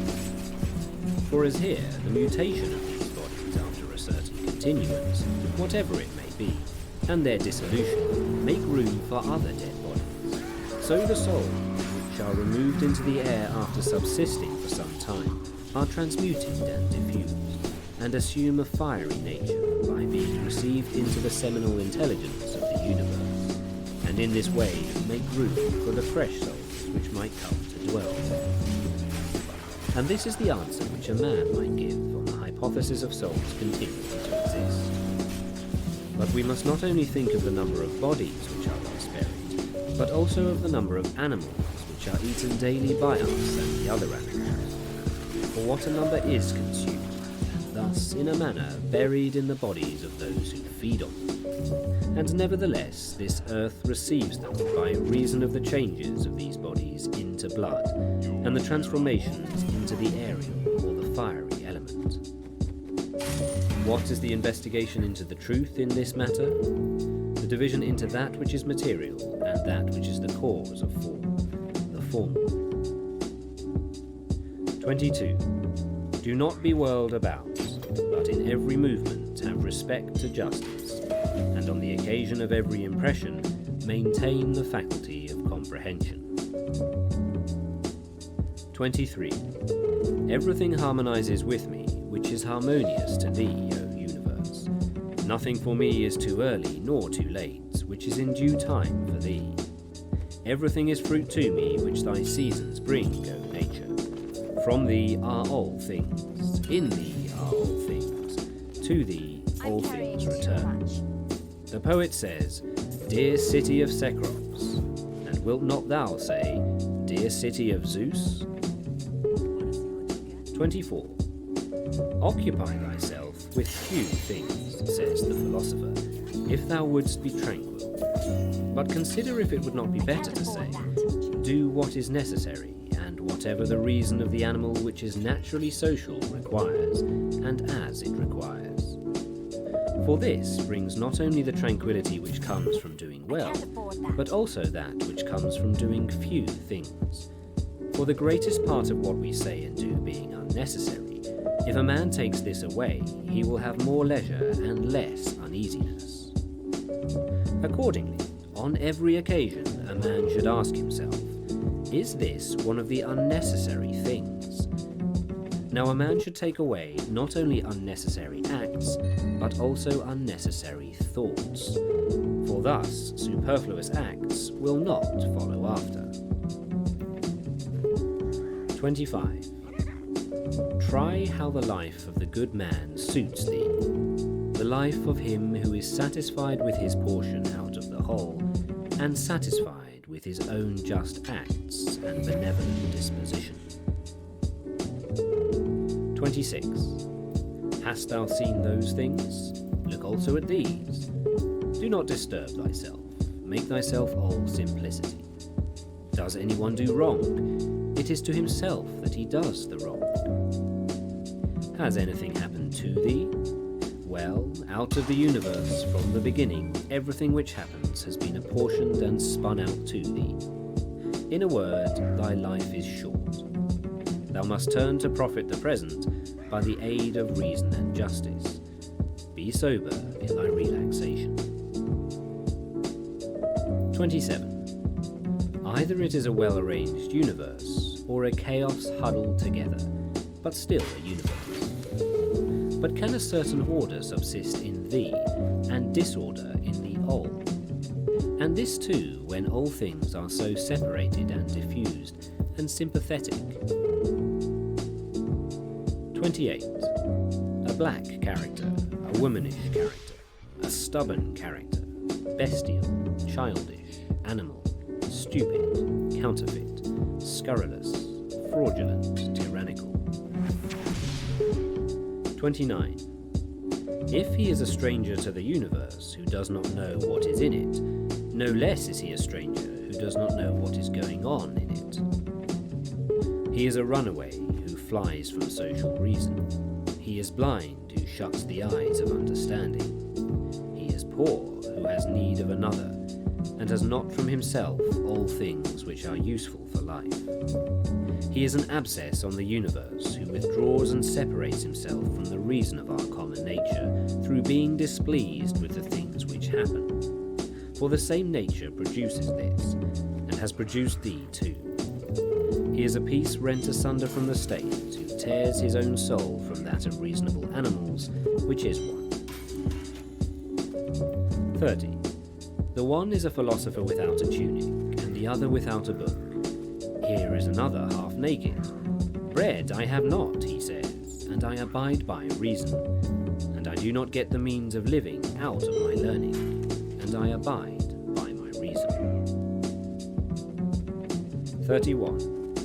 Love the arts, poor as it may be, which thou hast learned, and be content with it, and pass through the rest of life like one who has entrusted to the gods with his whole soul all that he has, making thyself neither the tyrant nor the slave of any man. 32. Consider, for example, the times of Vespasian. Thou wilt see all these things: people marrying, bringing up children, sick, dying, warring, feasting, trafficking, cultivating the ground, flattering, obstinately arrogant, suspecting, plotting, wishing for some to die, grumbling about the present, loving, heaping up treasure, desiring consulship, kingly power.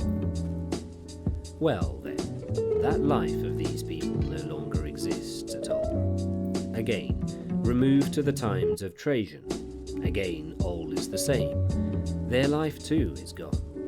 In like manner, view also the other epochs of time and of whole nations, and see how many, after great efforts, soon fell and were resolved into the elements. But chiefly thou shouldst think of those whom thou hast thyself known, distracting themselves about idle things, neglecting to do what was in accordance with their proper constitution, and to hold firmly to this, and to be content with it. And herein it is necessary to remember that the attention given to everything has its proper value and proportion, for thus thou wilt not be dissatisfied if thou hast applied thyself to smaller matters no further than is fit. 33. The words which were formerly familiar are now antiquated. So also the names of those who were famed of old are now in a manner antiquated. Camillus, Caeso, Valessus, Leonatus, and a little after also Scipio and Cato, then Augustus, then also Hadrianus and Antoninus. For all That is things too soon expensive. pass away and become a mere tale, and complete oblivion soon buries them. And I say this of those who have shone in a wondrous way. For the rest, as soon as they have breathed out their last breath, they are gone, and no man speaks of them. And, to conclude the matter, what is even an eternal remembrance? A mere nothing. What, then, is that about which we ought to employ our serious pains? This one thing: thoughts just, and acts social, and words which never lie, and a disposition which gladly accepts all that happens, as necessary, as usual, as flowing from a principle and source of the same kind. 34. Willingly give thyself up to Clotho, allowing her to spin thy thread into whatever thing she pleases. 35. Everything is only for a day, both that which remembers and that which is remembered. 36. Observe constantly that all things take place by change, and accustom thyself to consider that the nature of the universe loves nothing so much as to change the things which are, and to make new things like them. For everything that exists is in a manner the seed of that which will be. But thou art thinking only of seeds which are cast into the earth or into a womb. But this is a very vulgar notion. 37. Thou wilt soon die, and thou art not yet simple, nor free from perturbations, nor without suspicion of being hurt by external things, nor kindly disposed towards all. Nor dost thou yet place wisdom only in acting justly. 38. Examine men's ruling principles, even those of the wise, what kind of things they avoid, and what kind they pursue. 39. What is evil to thee does not subsist in the ruling principle of another, nor yet in any turning and mutation of thy corporeal covering. Where is it, then? It is in that part of thee in which subsists the power of forming opinions about evils. Let this power, then, not form such opinions, and all is well. And if that which is nearest to it, the poor body, is cut, burnt, filled with matter and rottenness, nevertheless let the part which forms opinion about these things be quiet. That is, let it judge that nothing is either bad or good, which can happen equally to the bad man and the good. For that which happens equally to him who lives contrary to nature, and to him who lives according to nature, is neither according to nature nor contrary to nature. 40. Constantly regard the universe as one living being, having one substance and one soul, and observe how all things have reference to one perception, the perception of this one living being, and how all things act with one movement, and how all things are the cooperating causes of all things which exist. Observe, too, the continuous spinning of the thread, and of the contexture of the web. 41. Thou art a little soul bearing about a corpse, as Epictetus used to say. 42. It is no evil for things to undergo change, as no good for things to subsist in consequence of change. 43.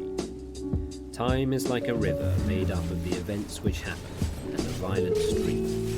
For as soon as a thing has been seen, it is carried away, and another comes in its place, and this will be carried away too. 44. Everything which happens is as familiar and as well known as the rose in spring and the fruit in summer. For such is disease, and death, and calumny, and treachery, and whatever else delights fools or vexes them. 45. In the series of things, those which follow are always aptly fitted to those which have gone before. For this series is not like a mere enumeration of disjointed things, which is only a necessary sequence, but it is a rational connection. And as all existing things are arranged together harmoniously, so the things which come into existence exhibit no mere succession, but a certain wonderful relation. 46. Always remember the saying of Heraclitus, that the death of earth is to become water, and the death of water is to become air, and the death of air is to become fire, and reverse. And think too of him who forgets whither the way leads, and that men quarrel with that which they are most constantly in communion, the reason which governs the universe. And the things which they daily meet with seem to them strange, and consider that we ought not to act and speak as if we were asleep, for even in sleep we seem to act and speak, and that we ought not, like children who learn from their parents, simply to act and speak as we have been taught. 47. If any god told thee that thou shalt die tomorrow, or certainly on the day after tomorrow, thou wouldst not care much whether it was on the third day or on the morrow, unless thou wast in the highest degree mean-spirited. For how small is the difference? So think it no great thing to die after as many years as thou canst name, rather than tomorrow. 48.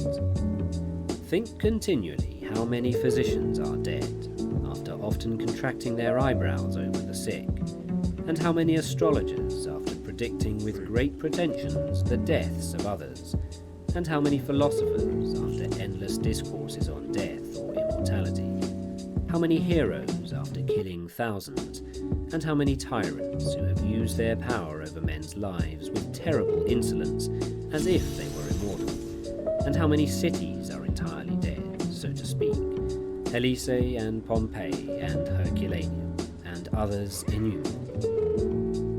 Add to the reckoning all whom thou hast known, one after another. One man after burying another has been laid out dead, and another buries him, and all this in a short time. To conclude, always observe how ephemeral and worthless human things are, and what was yesterday a little mucus, tomorrow will be a mummy or ashes. Pass then through this little space of time comfortably to nature, and end thy journey in content, as an olive falls off when it is ripe, blessing nature who produced it, and thanking the tree on which it grew. 49. Be like the promontory against which the waves continually break, but it stands firm and tames the fury of the water around it. Unhappy I am because this has happened to me. Not so, but happy I am, though it has happened to me, because I continue free from pain, neither crushed by the present, nor fearing the future. For such a thing as this might have happened to every man, but every man would not have continued free from pain on such an occasion. Why, then, is that rather a misfortune than this a good fortune? And dost thou in all cases call that a man's misfortune, which is not a deviation from man's nature? And does a thing seem to thee to be a deviation from man's nature, when it is not contrary to the will of man's nature? Well, thou knowest the will of nature. Will then this which has happened prevent thee from being just, magnanimous, temperate, prudent, secure against inconsiderate opinions and falsehood? Will it prevent thee from having modesty, freedom, and everything else, by the presence of which man's nature obtains all that is its own? Remember too, on every occasion which leads thee to vexation, to apply this principle. Not that this is a misfortune, but that to bear it nobly is good fortune. 50. It is a vulgar, but still a useful help towards contempt of death, to pass in review those who have tenaciously stuck to life. What more have they gained than those who have died early? Certainly they lie in their tombs somewhere at last, Cadicianus, Fabius, Julianus, Lepidus, or anyone else like them, who have carried out many to be buried, and then were carried out themselves. Altogether, the interval between birth and death is small, and consider how much trouble, and in company with what sort of people, and in what a feeble body, this interval is laboriously passed. Do not, then, consider life a thing of any value, or look to the immensity of time behind you, and to the time which is before you, another boundless space. In this infinity, then, what is the difference between him who lives 3 days and him who lives 3 generations? 51. Always run to the short way, and the short way is the natural. Accordingly, say and do everything in conformity with the soundest reason. For such a purpose frees a man from trouble and warfare, and all artifice and ostentatious display.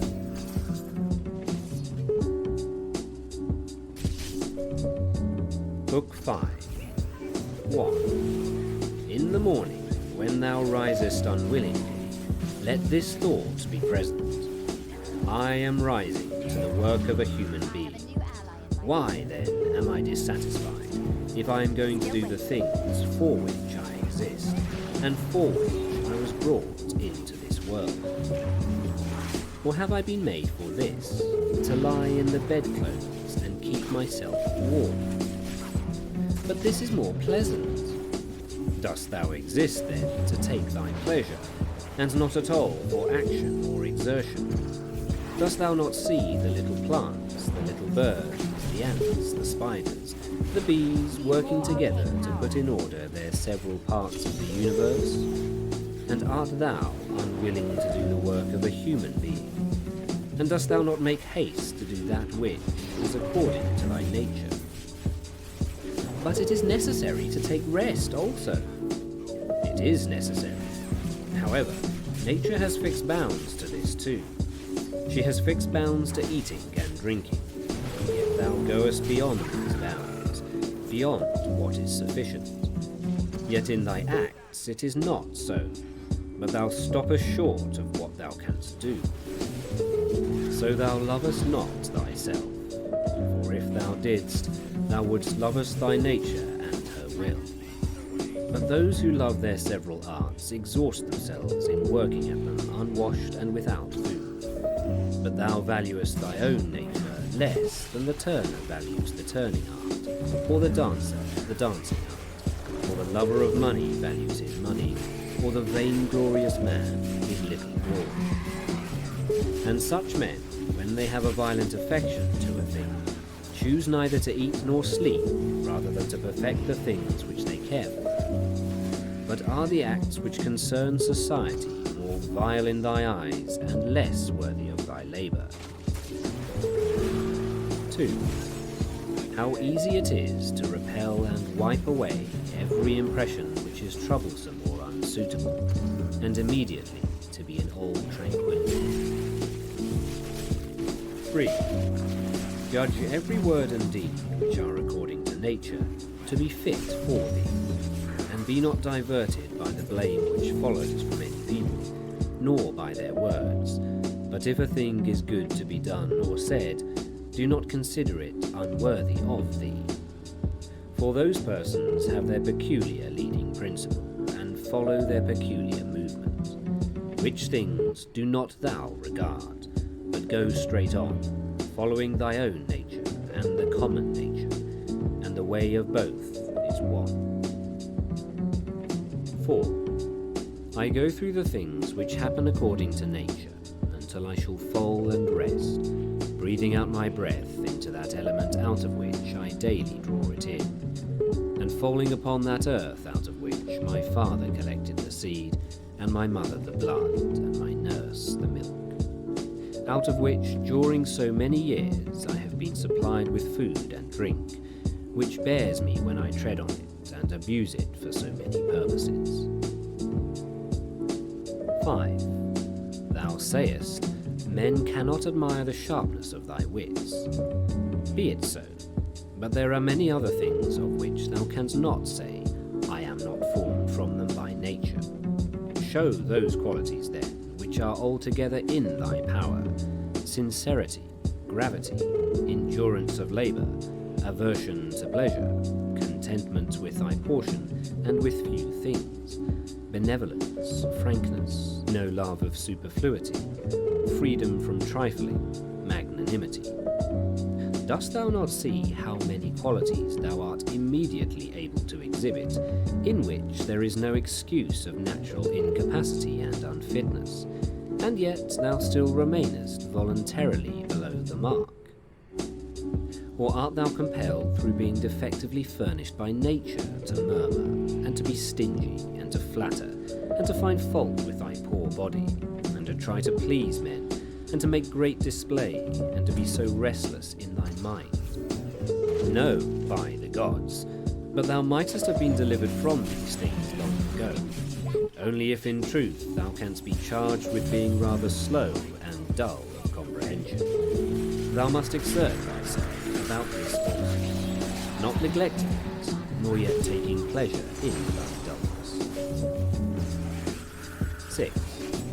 One man, when he has done a service to another, is ready to set it down to his account as a favour conferred. Another is not ready to do this, but still in his own mind he thinks of the man as his debtor, and he knows what he has done. A third, in a manner, does not even know what he has done, but he is like a vine which has produced grapes, and seeks for nothing more after it has once produced its proper fruit. As a horse when he has run, a dog when he has tackled the game, a bee when it has made the honey, so a man, when he has done a good act, does not call out for others to come and see, but he goes on to another act, as a vine goes on to produce again the grapes in season. Must a man then be one of these, who in a manner acts thus without observing I it? don't have enough arcane power. Yes. But this very thing is necessary, the observation of what a man is doing. For it may be said it is characteristic of the social animal to perceive that he is working in a social manner, and indeed to wish that his social partner also should perceive it. It is true that thou sayest, but thou dost not rightly understand what is now said, and for this reason thou wilt become one of those of whom I spoke before. Need more time. For even they are misled by a certain show of reason. But if thou wilt choose to understand the meaning of what is said, do not fear that for this reason thou wilt omit any social act. Not ready yet. 7. A prayer of the Athenians. Rain, rain, O dear Zeus, down on the ploughed fields of the Athenians and on the plains. In truth, we ought not to pray at all, or we ought to pray in this simple and noble fashion. 8. Just as we must understand when it is said that Asclepius prescribed to this man horse exercise, or bathing in cold water, or going without shoes, so we must understand it when it is said that the nature of the universe prescribed to this man disease, or mutilation, or loss, or anything else of the kind. For in the first case, prescribed means something like this. He prescribed this for this man as a thing adapted to procure health, And in the second case it means that which happens to every man is fixed in a manner for him suitably to his destiny. For this is what we mean when we say that things are suitable to us, as the workmen say of squared stones in walls or pyramids, that they are suitable when they fit them to one another in some kind of connection. For there is altogether one fitness, one harmony. And as the universe is made up out of all bodies to be such a body as it is, so out of all existing causes, destiny is made up to be such a cause as it is. And even those who are completely ignorant understand what I mean, for they say, destiny brought this to such a person. This then was brought, and this was prescribed to him. Let us then receive these things, as well as those which Aesculapius prescribes.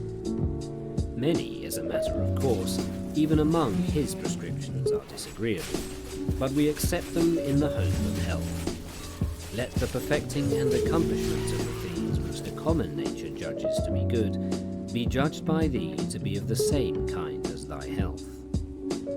And so accept everything which happens, even if it seem disagreeable, because it leads to this, to the health of the universe, and to the prosperity and felicity of Zeus. For he would not have brought on in man what he has brought, if it were not useful for the whole. Neither does the nature of anything, whatever it may be, cause anything which is not suitable to that which is directed by it. For two reasons, then, it is right to be content with that which happens to thee. The one, because it was done for thee and prescribed for thee, and in a manner had reference to thee, originally from the most ancient causes spun with thy destiny. And the other, because even that which comes severally to every man is to the power which administers the universe a cause of felicity and perfection, nay, even of its very continuance. For the integrity of the whole is mutilated, if thou cuttest off anything whatever from the conjunction and the continuity either of the parts or of their causes. And thou dost cut off, as far as it is in thy power, when thou art dissatisfied, and in a manner triest to put anything out of the way. 9. Be not disgusted, nor discouraged, nor dissatisfied, if thou dost not succeed in doing everything according to right principles. But when thou hast failed, return back again, and be content if the greater part of what thou dost is consistent with man's nature, and love this to which thou returnest. And do not return to philosophy as if she were a master, but act like those who have sore eyes, and apply a bit of a sponge and egg, or as another who applies a plaster, or drenching with water. And remember that philosophy only requires things which thy nature requires. But thou wouldst have something else which is not according to nature? It may be objected, why, what is more agreeable than this which I am doing? But is not this the very reason why pleasure deceives us? And consider if magnanimity, freedom, simplicity, equanimity, piety are not more agreeable.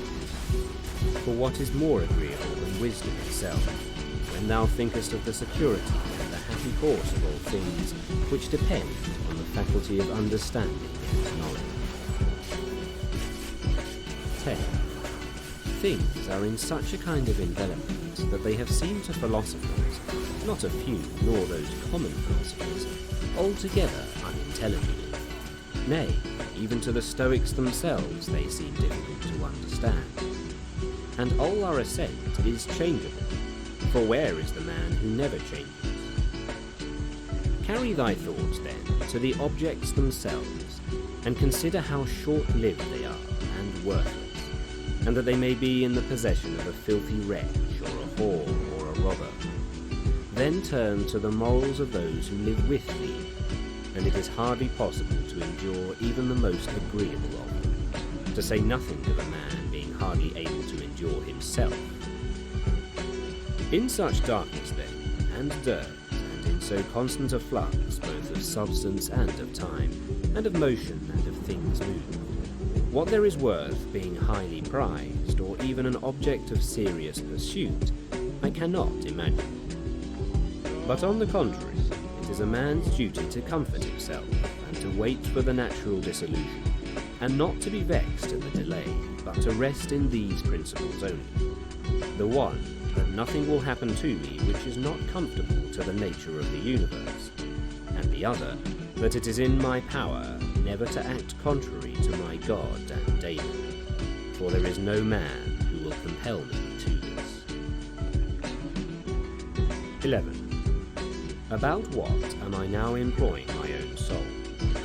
On every occasion I must ask myself this question, and inquire, what have I now in this part of me which they call the ruling principle, and whose soul have I now? That of a child, or of a young man, or of a feeble woman, or of a tyrant, or of a domestic animal, or of a wild beast? 12. What kind of things those are which appear good to the many, we may learn even from this. For if any man should conceive certain things as being really good, such as prudence, temperance, justice, fortitude, he would not, after having first conceived these, endure to listen to anything which should not be in harmony with what is really good. But if a man has first conceived as good the things which appear to the many to be good, he will listen and readily receive as very applicable that which was said by the comic writer. Thus, even the many perceive the difference. For were it not so, this saying would not offend and would not be rejected, while we receive it when it is said of wealth and of the means which further luxury and fame, as said fitly and wittily.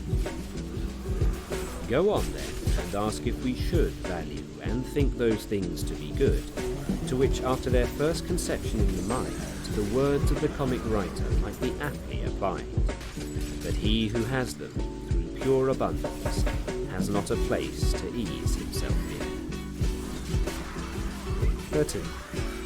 I am composed of the formal and the material, and neither of them will perish into non-existence, as neither of them came into existence out of non-existence.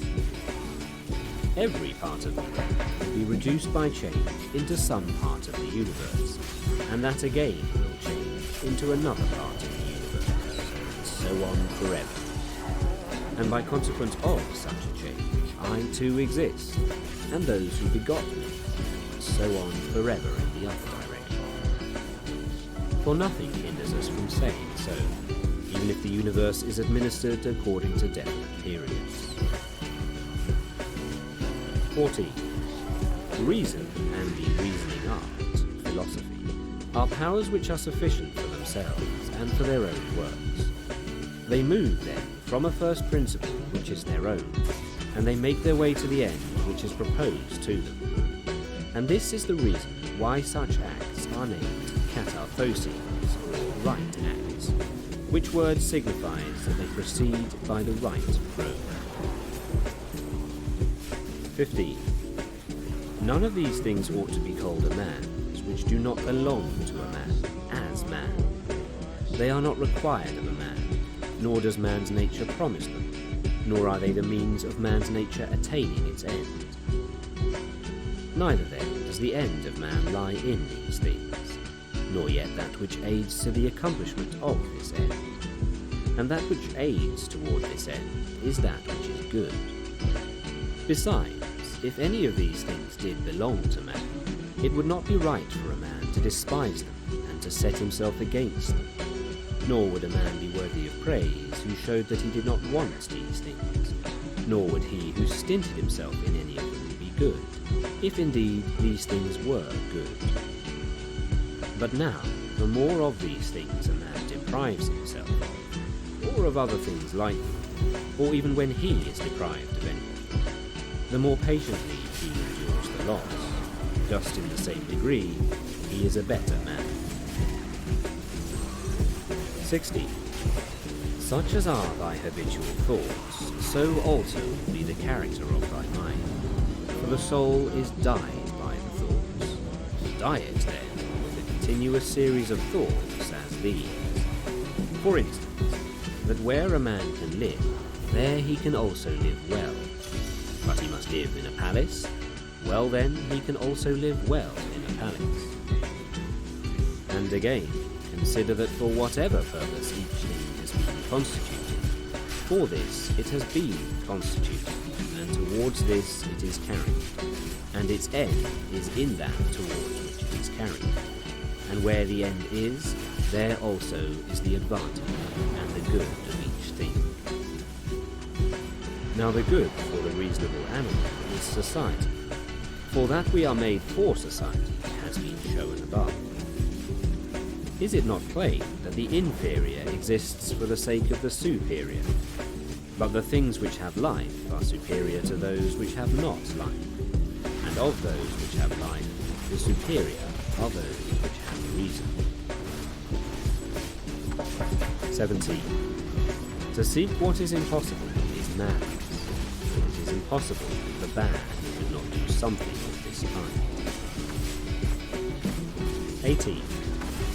Nothing happens to any man which he is not formed by nature to bear.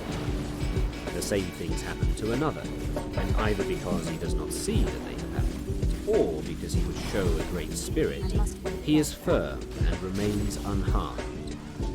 It is a shame, then, that ignorance and conceit should be stronger than wisdom. 19. Things themselves touch not the soul, not in the least degree, nor have they admission to the soul, nor can they turn or move the soul. But the soul turns and moves itself alone.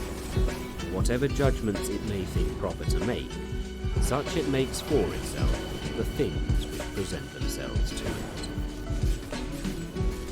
20.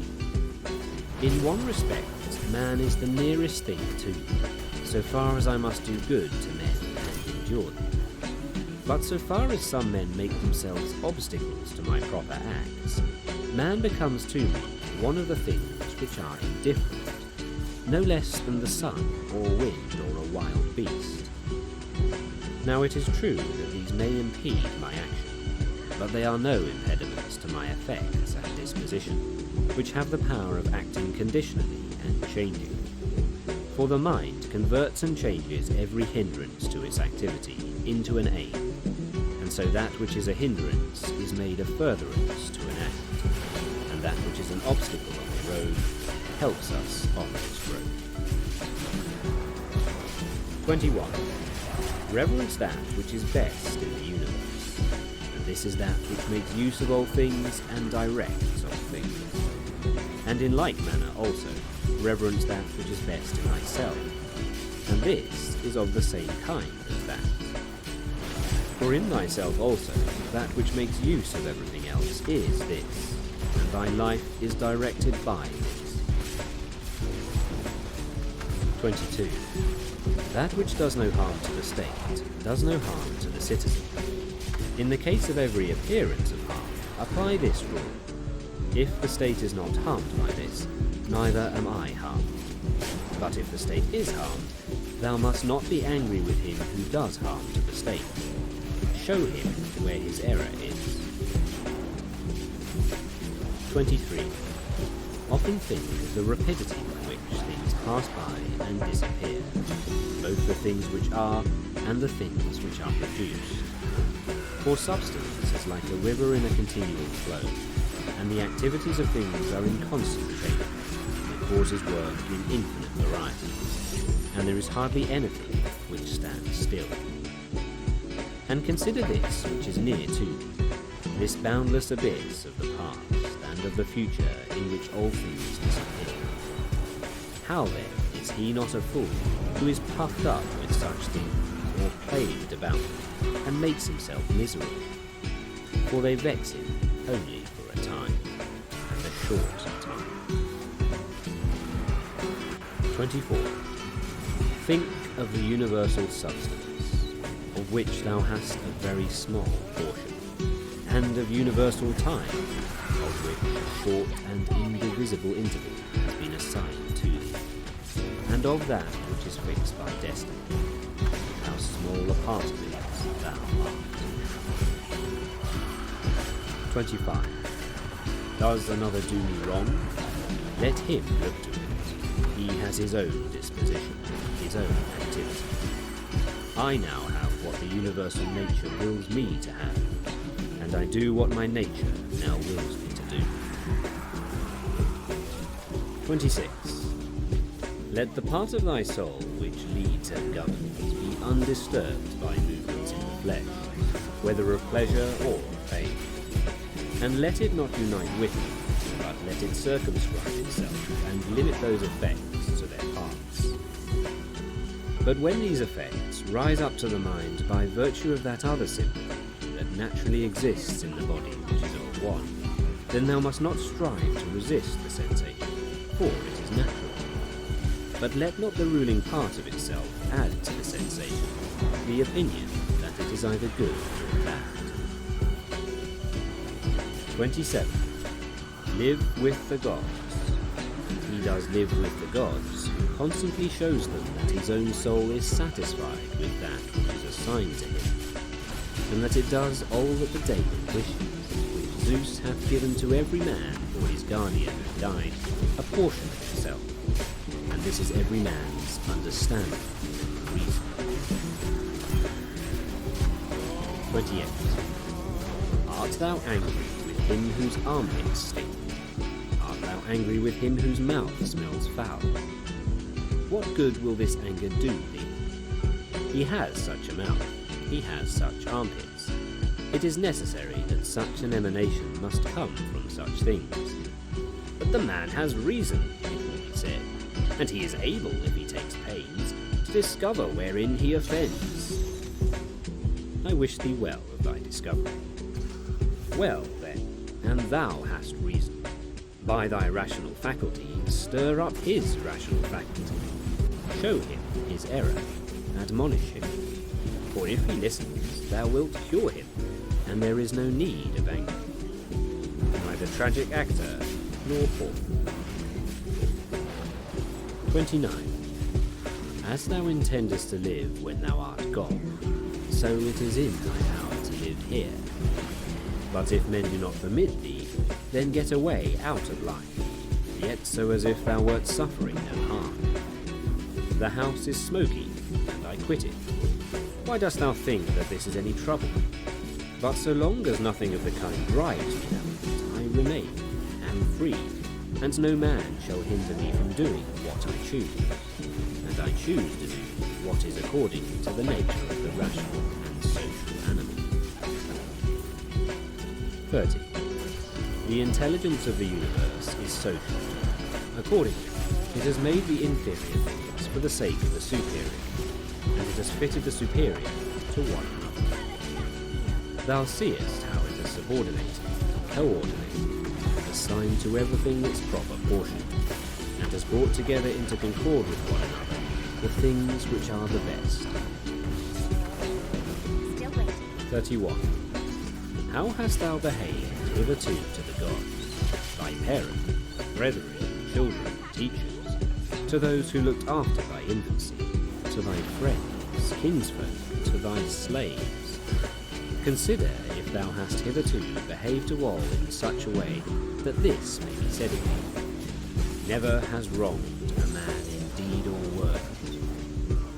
And call to recollection both how many things thou hast passed through, and how many things thou hast been able to endure, and that the history of thy life is now complete, and thy service is ended, and how many beautiful things thou hast seen, and how many pleasures and pains thou hast despised, and how many things called honourable thou hast spurned, and to how many ill-minded folks thou hast shown a kind disposition. I can't open this.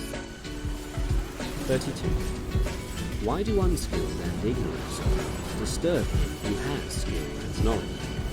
What soul then has skill and knowledge? That which knows beginning and end, and knows the reason which pervades all substance, and through all time by fixed periods administers the universe. 33. Soon, very soon, thou wilt be ashes, or a skeleton, and either a name or not even a name. But name is sound. and the things which are much valued in life are empty and rotten, and trifling, like little dogs biting one another, and little children quarrelling, laughing, and then straightway weeping. But fidelity and modesty, justice and truth are fled. Up to Olympus from the widespread earth. What then is there which still detains thee here? If the objects of sense are easily changed and never stand still, and the organs of perception are dull and easily receive false impressions, and the poor soul itself is an exhalation from blood. But to have good repute amid such a world as this is an empty thing. Why then dost thou not wait in tranquillity for thy end, whether it is extinction or removal to another state?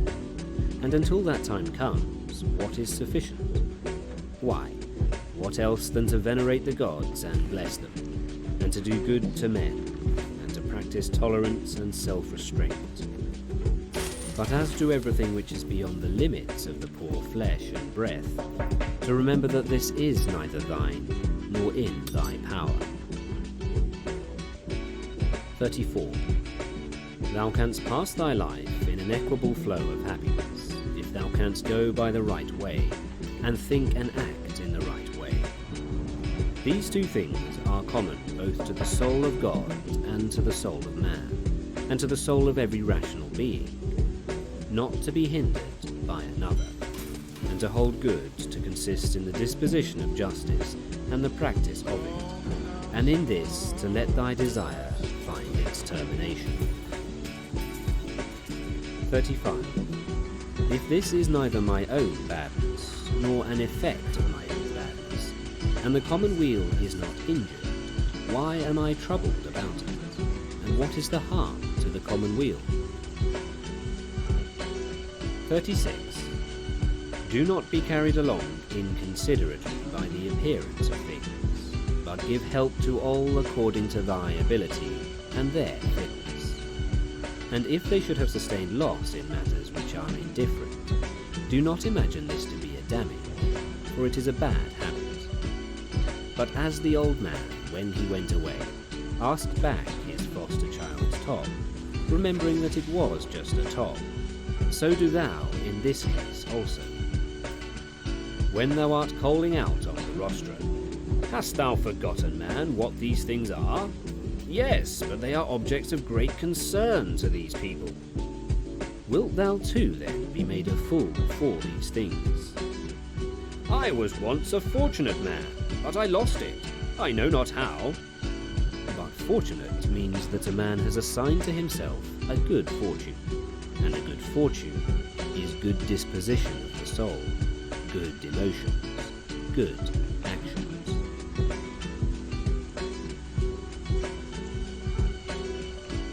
Book 6. 1.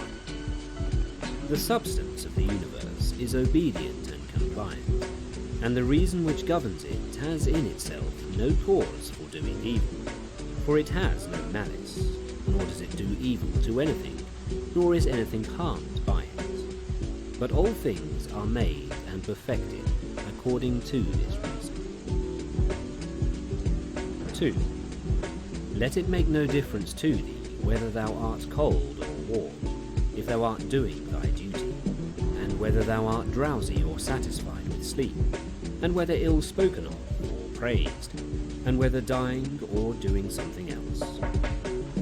For it is one of the acts of life, this act by which we die. It is sufficient then, in this act also, to do well what we have in hand. 4. All existing things soon change. They will either be reduced to vapour, if all substance is one, or they will be dispersed. 5. The reason which governs knows what its own disposition is, and what it does, and on what material it works. 6. The best way of avenging thyself is not to become like the wrongdoer. 7. Take pleasure in one thing and rest in it, passing from one social act to another social act, thinking of God. 8. The ruling principle is that which rouses and turns itself, and while it makes itself such as it is, and such as it wills to be, it also makes everything which happens appear to itself to be such as it wills. 9. In conformity to the nature of the universe, every single thing is accomplished. For certainly it is not in conformity to any other nature that each thing is accomplished, either a nature which externally comprehends this, or a nature which is comprehended within this nature, or a nature external and independent of this. 10. The universe is either a confusion and a mutual involution of things and a dispersion, or it is unity and order and providence. If then it is the former, why do I desire to tarry in a fortuitous combination of things and such a disorder? And why do I care about anything else than how I shall at last become earth? And why am I disturbed? For the dispersion of my elements will happen whatever I do.